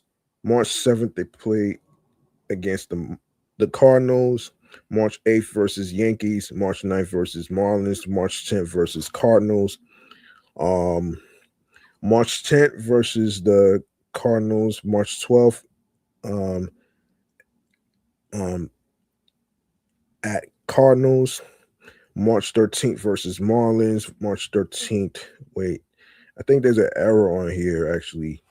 There might be an error on this actually as far as March 13th. March 14th, um, Mets go Mets go at the Astros. March 15th versus Blue Jays. March 16th versus Nationals.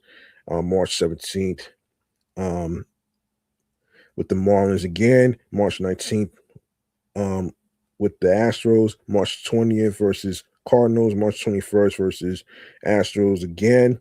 March 21st versus Nationals. And March 22nd, the Marlins again. And in case anybody's wondering, the regular season starts Thursday, March 26th. Hold on. Yeah, March 26th. It's Thursday actually.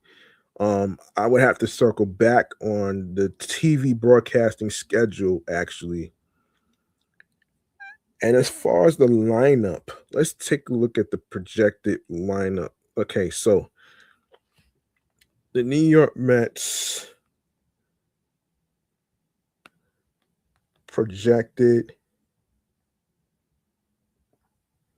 projected lineup.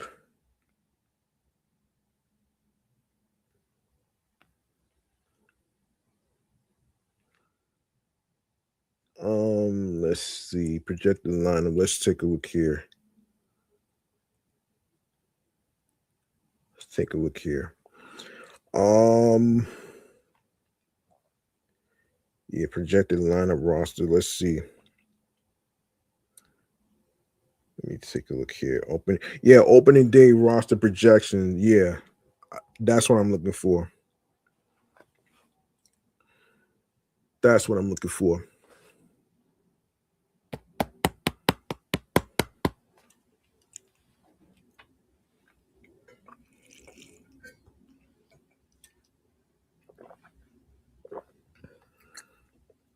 All right. Um. So the New York Mets entered spring training with a much different roster than the one they ended the 2025 campaign with, shaking up their core in hopes of better results. A lot can still change between now and opening day, factoring in spring training performances and any injuries or transactions that occur. In in the meantime, here's a look at how the Mets 26 man roster could shape up when they take the field on March 26th, which is the start of the regular season. Okay, so starting lineup as usual, Francisco Lindor. That's if he recovers.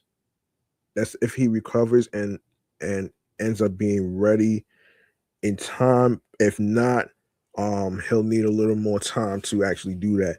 You got Juan Soto, who's in left field, Bo Bichette at third base, Jorge Polanco, first base, Luis Robert Jr., center field, Brett Baty, DH, Marcus Semien, um, second base, Francisco Alvarez, catcher, and and of course Carson Benge, who plays right field. Hopefully he makes the team and plays right field though. And as far as Francisco Alvarez, him, Luis Robert Jr., Jorge Polanco, and Brett Baty, they're not going to be playing the first week of spring training because of injuries, the injury history. That's a concern. So Lindor's status will be one to watch all spring. He underwent surgery February 11th to repair a stress reaction in the hamate bone of his left hand, which I just explained and through a breakdown not too long ago.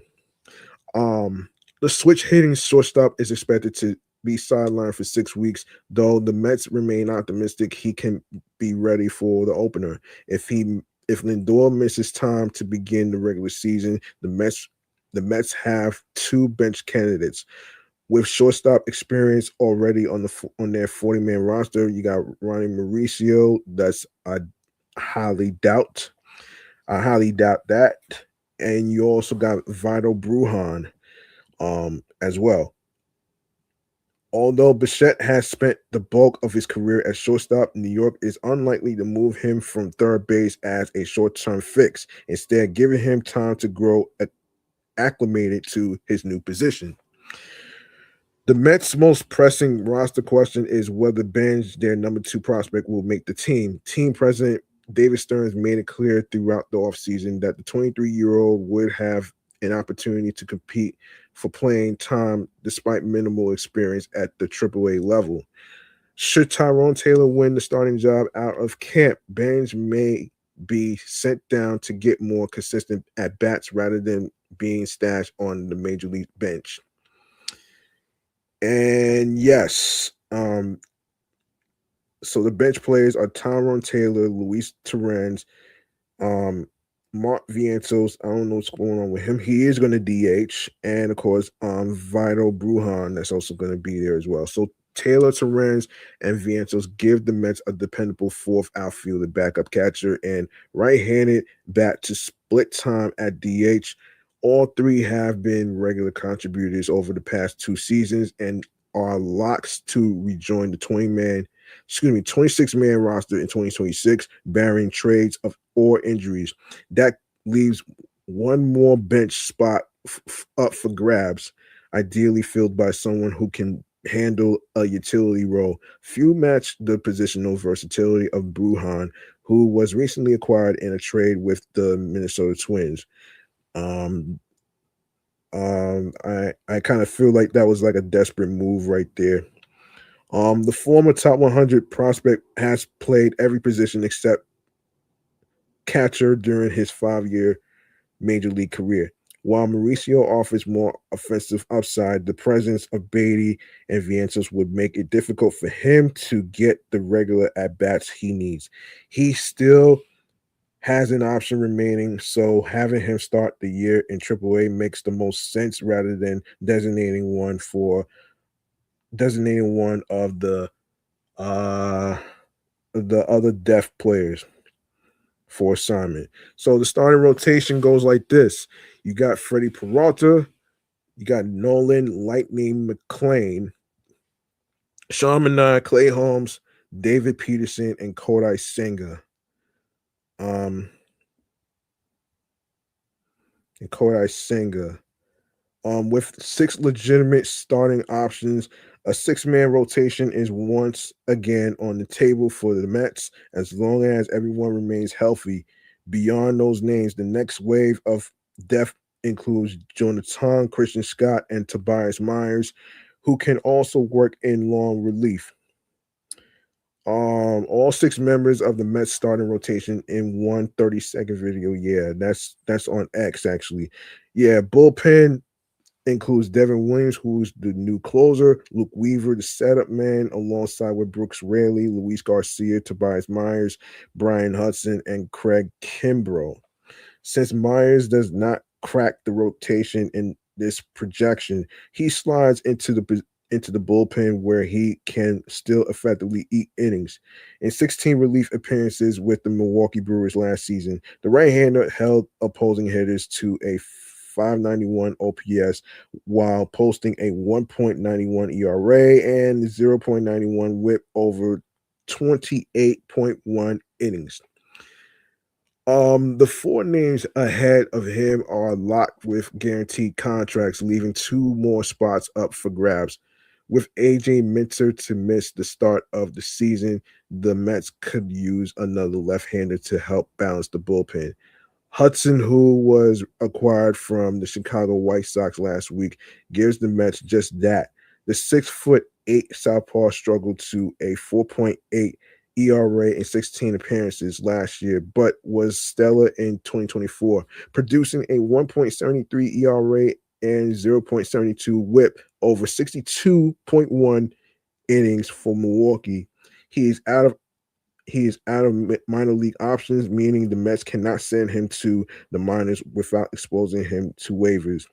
Kimbrough is a wild card after signing a minor league contract that would be worth $2.5 million if he makes the majors.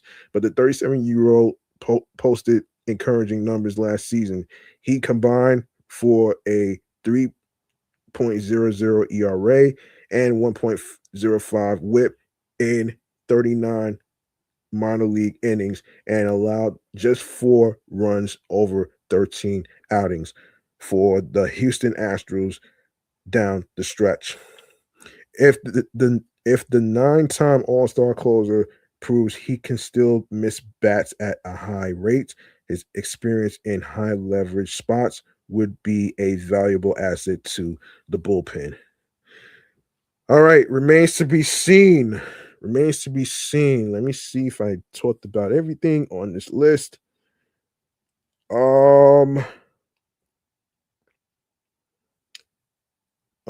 Let me see. Let me see. All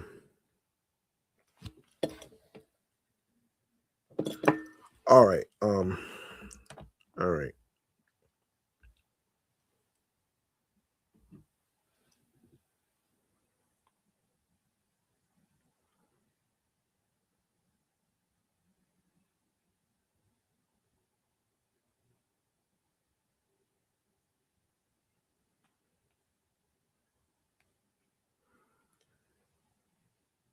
All right. Let me.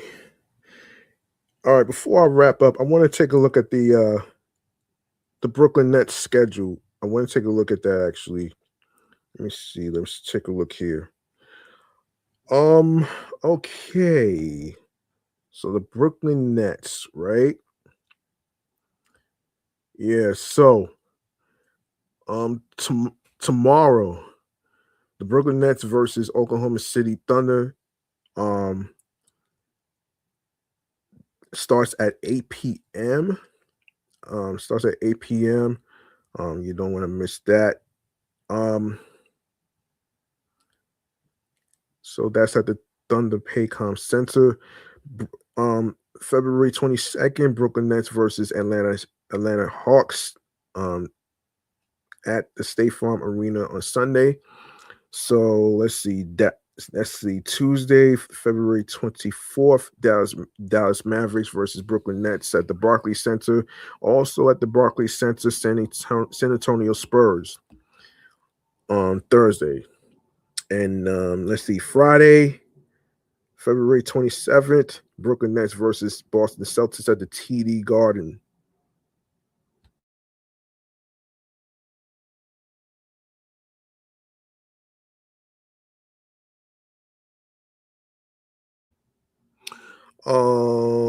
TD Garden. Yeah. Sunday, March 1st, Cleveland Cavaliers versus Brooklyn Nets at the Barclays Center, 3:30 p.m. Friday, February 27th, 7:30 p.m. Also 7:30 p.m. for San Antonio Spurs versus Brooklyn Nets. Same time as February 24th at 7:30 at the Barclays Center. Brooklyn Nets versus Miami Heat at the Casilla Center on Tuesday, March 3rd. And hold on, yeah. Tuesday, March 3rd, actually. March 3rd at 7:30 p.m. Let me see. Brooklyn Nets versus Detroit Pistons at the Little Caesars Arena, Saturday, March 7th at 6 p.m. Eastern Time. Memphis Grizzlies versus Brooklyn Nets, Barclays Center on Monday, March 9th at 7:30 p.m. Detroit Pistons versus Brooklyn Nets at the Barclays Center on Tuesday, March 10th at 7:30 p.m. Brooklyn Nets versus Atlanta Hawks, State Farm Arena, Thursday, March 12th at 7:30 p.m. Brooklyn Nets versus the Philadelphia 76ers takes place on Saturday, March 14th at the 76ers at the Xfinity Mobile Arena. Portland Trailblazers versus Brooklyn Nets, Barclays Center, Monday, March 16th at 7:30 p.m. Eastern Time. Oklahoma City versus Oklahoma City Thunder versus Brooklyn Nets at the Barclays Center, Wednesday, March 18th at 7:30 p.m. Eastern Time. And New York Knicks versus Brooklyn Nets at the Barclays Center, Friday, March 20th. Brooklyn Nets versus Sacramento Kings, Golden Warren Center, Sunday, March 22nd, 6 p.m. Eastern Time.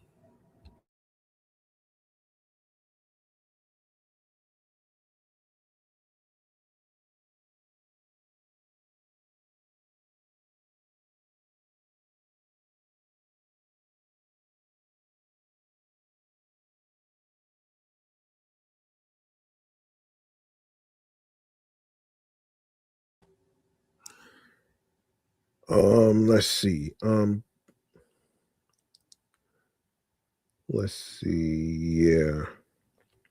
Brooklyn Nets versus Sacramento Kings on Sunday, March 22nd at the Golden One Center at 6 p.m. Eastern Time. Brooklyn Nets versus Portland Trailblazers Monday, March 23rd at 10 p.m.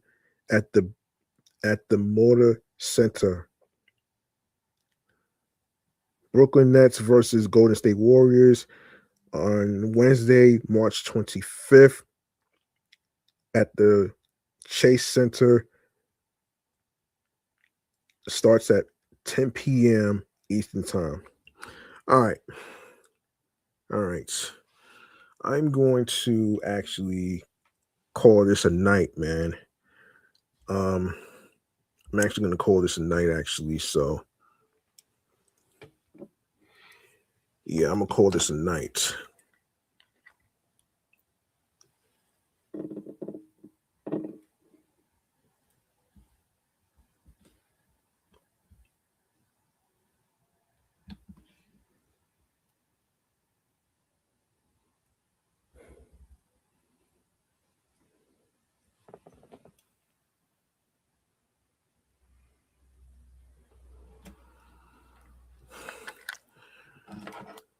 Hold on. Hold on 1 second here. Yes. Yes.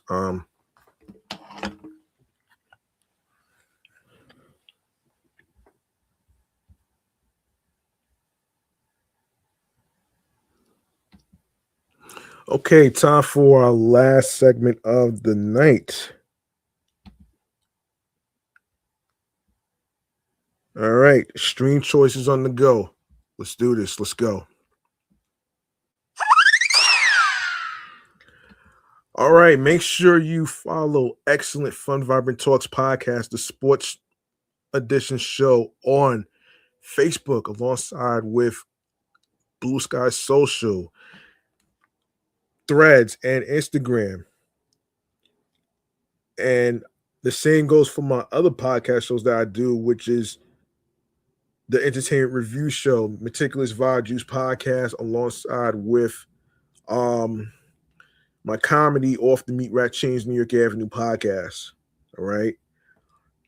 All right. So if you go to the link in bio, you're going to see a whole list of stream platforms in the Linktree link. And when you click on there, you're going to see a whole list of stream platforms that you can listen to while you are listening through your Bluetooth on the drive home or on your way to work to different destinations, classes in college, wherever it may be. And yeah, and you can download these episodes as well, man. It will really help me. All right.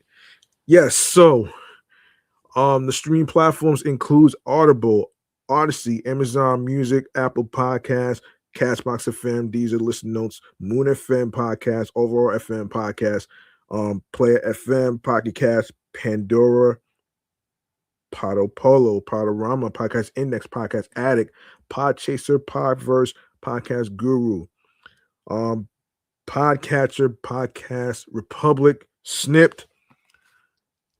Make sure you add the podcast to your Spotify playlist and click on the notification bell so you can see the notification of each episode being uploaded to Spotify and streaming platforms. And you can also listen on Spotify for creators, TuneIn Radio, Fountain, Good Pods, iHeartRadio, the number one app where you can listen to your favorite music artists, such as your favorite rappers, your favorite R&B singers, pop stars, rock and roll artists, alternative rock, metal, and other music genres. Hip hop artists are included as well. You can also listen to your favorite AM and FM radio stations as well. You can also listen to the podcast episodes for free. You don't need a credit card or debit card to download iHeartRadio. All you need to do is grab your phones, download iHeartRadio onto your iPhones, your Android phones, iPads, Android tablets. Laptops are included, which includes Apple and Dell laptop models that comes with either Windows 10 or Windows 11. All right. And also make sure you click on the subscribe button on the sports YouTube channel page of Excellent Fun Vibrant Talks podcast. Leave a like and a comment along with the sports topics being discussed. Tell me how you feel about the topics in today's episode or and previous episodes that you listened to whatsoever, as far as like the Francisco Lindor situation of him recovering for 6 weeks due to surgery he had to do for his left hamate bone. of his left hand, and everything else in between. So let me know in the comments what you think about the topics in today's episode. All right. So listen, you can also share the Linktree link with your husbands, your wives, your boyfriends, girlfriends, people you're cool with from work, and some friends. And you can also share the videos as well. That helps too. You can also enable alerts so you could be notified on some new video podcast episode live stream recordings, and of course video uploads to the YouTube channel page, and also click on the notification bell so you'll be notified on when I'll be on the air via live stream with new topics to talk about in each episode, so you don't miss out on anything. And if you missed out on any episodes whatsoever, please feel free to catch up on the episodes that's already been uploaded to the sports YouTube channel page. And of course, new episodes will be Wednesdays, Thursdays, and Fridays. All right. And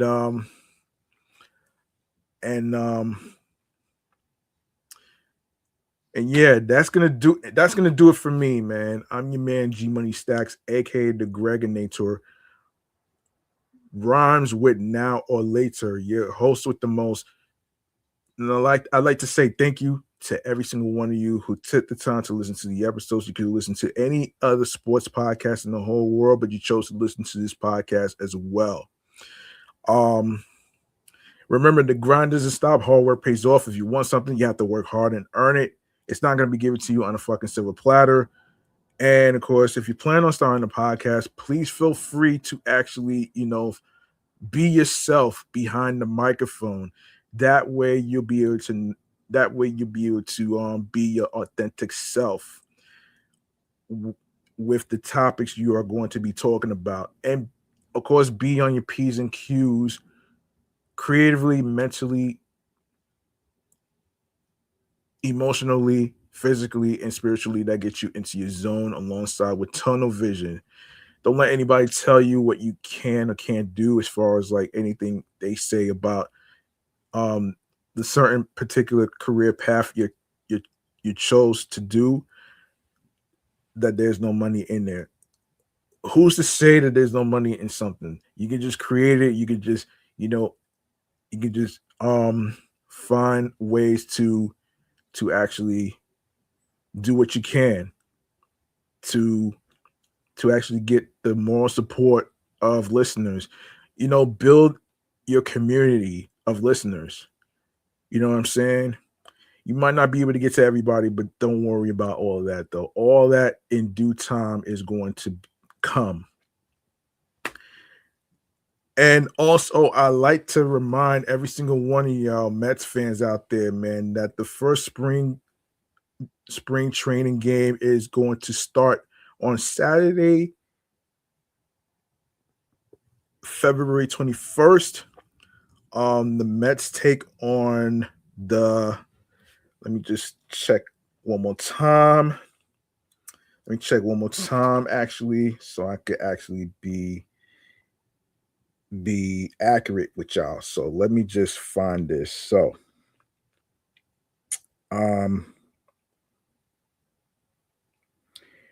yeah, so they host the Houston Astros on Saturday, February 22nd.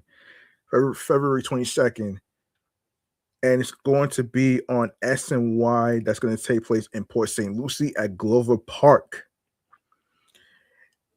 While I'm watching the games, I will find out which games are home games versus the away games. So I will circle back with y'all next time.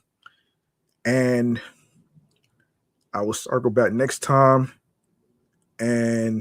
stay tuned for more new topics in sports in the next episode. I appreciate every single one of y'all. for tuning in and hold on.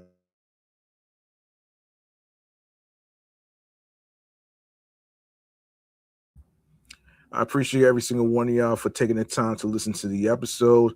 Um, Dedicated to the Mets projections of the roster, the opening roster, as far as like the opening day roster, the lineup, and everything else in between. And yeah, there you go.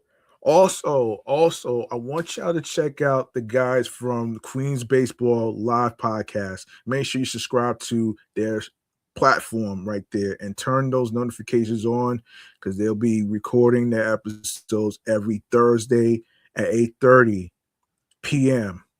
All right. Um, and I do apologize for not being able to watch them in action because I had to actually make sure that I record to talk about the Brett Baty injury situation and everything else in between. In case they didn't get a chance to talk about it, I will actually be able to cover that as well. So I got y'all. I got y'all next time with more sports topics, everything else in between, and And like I said, I will circle back on the TV broadcast schedules, which games are going to be on SNY and the and Pix 11. So I got you with that. I'll circle back next time and everything else in between, man. Peace and one love. Peace and one love. Enjoy yourselves and your weekend. And of course, by the way, let's go Mets. And as Ken Stars always like to say, good night, everybody.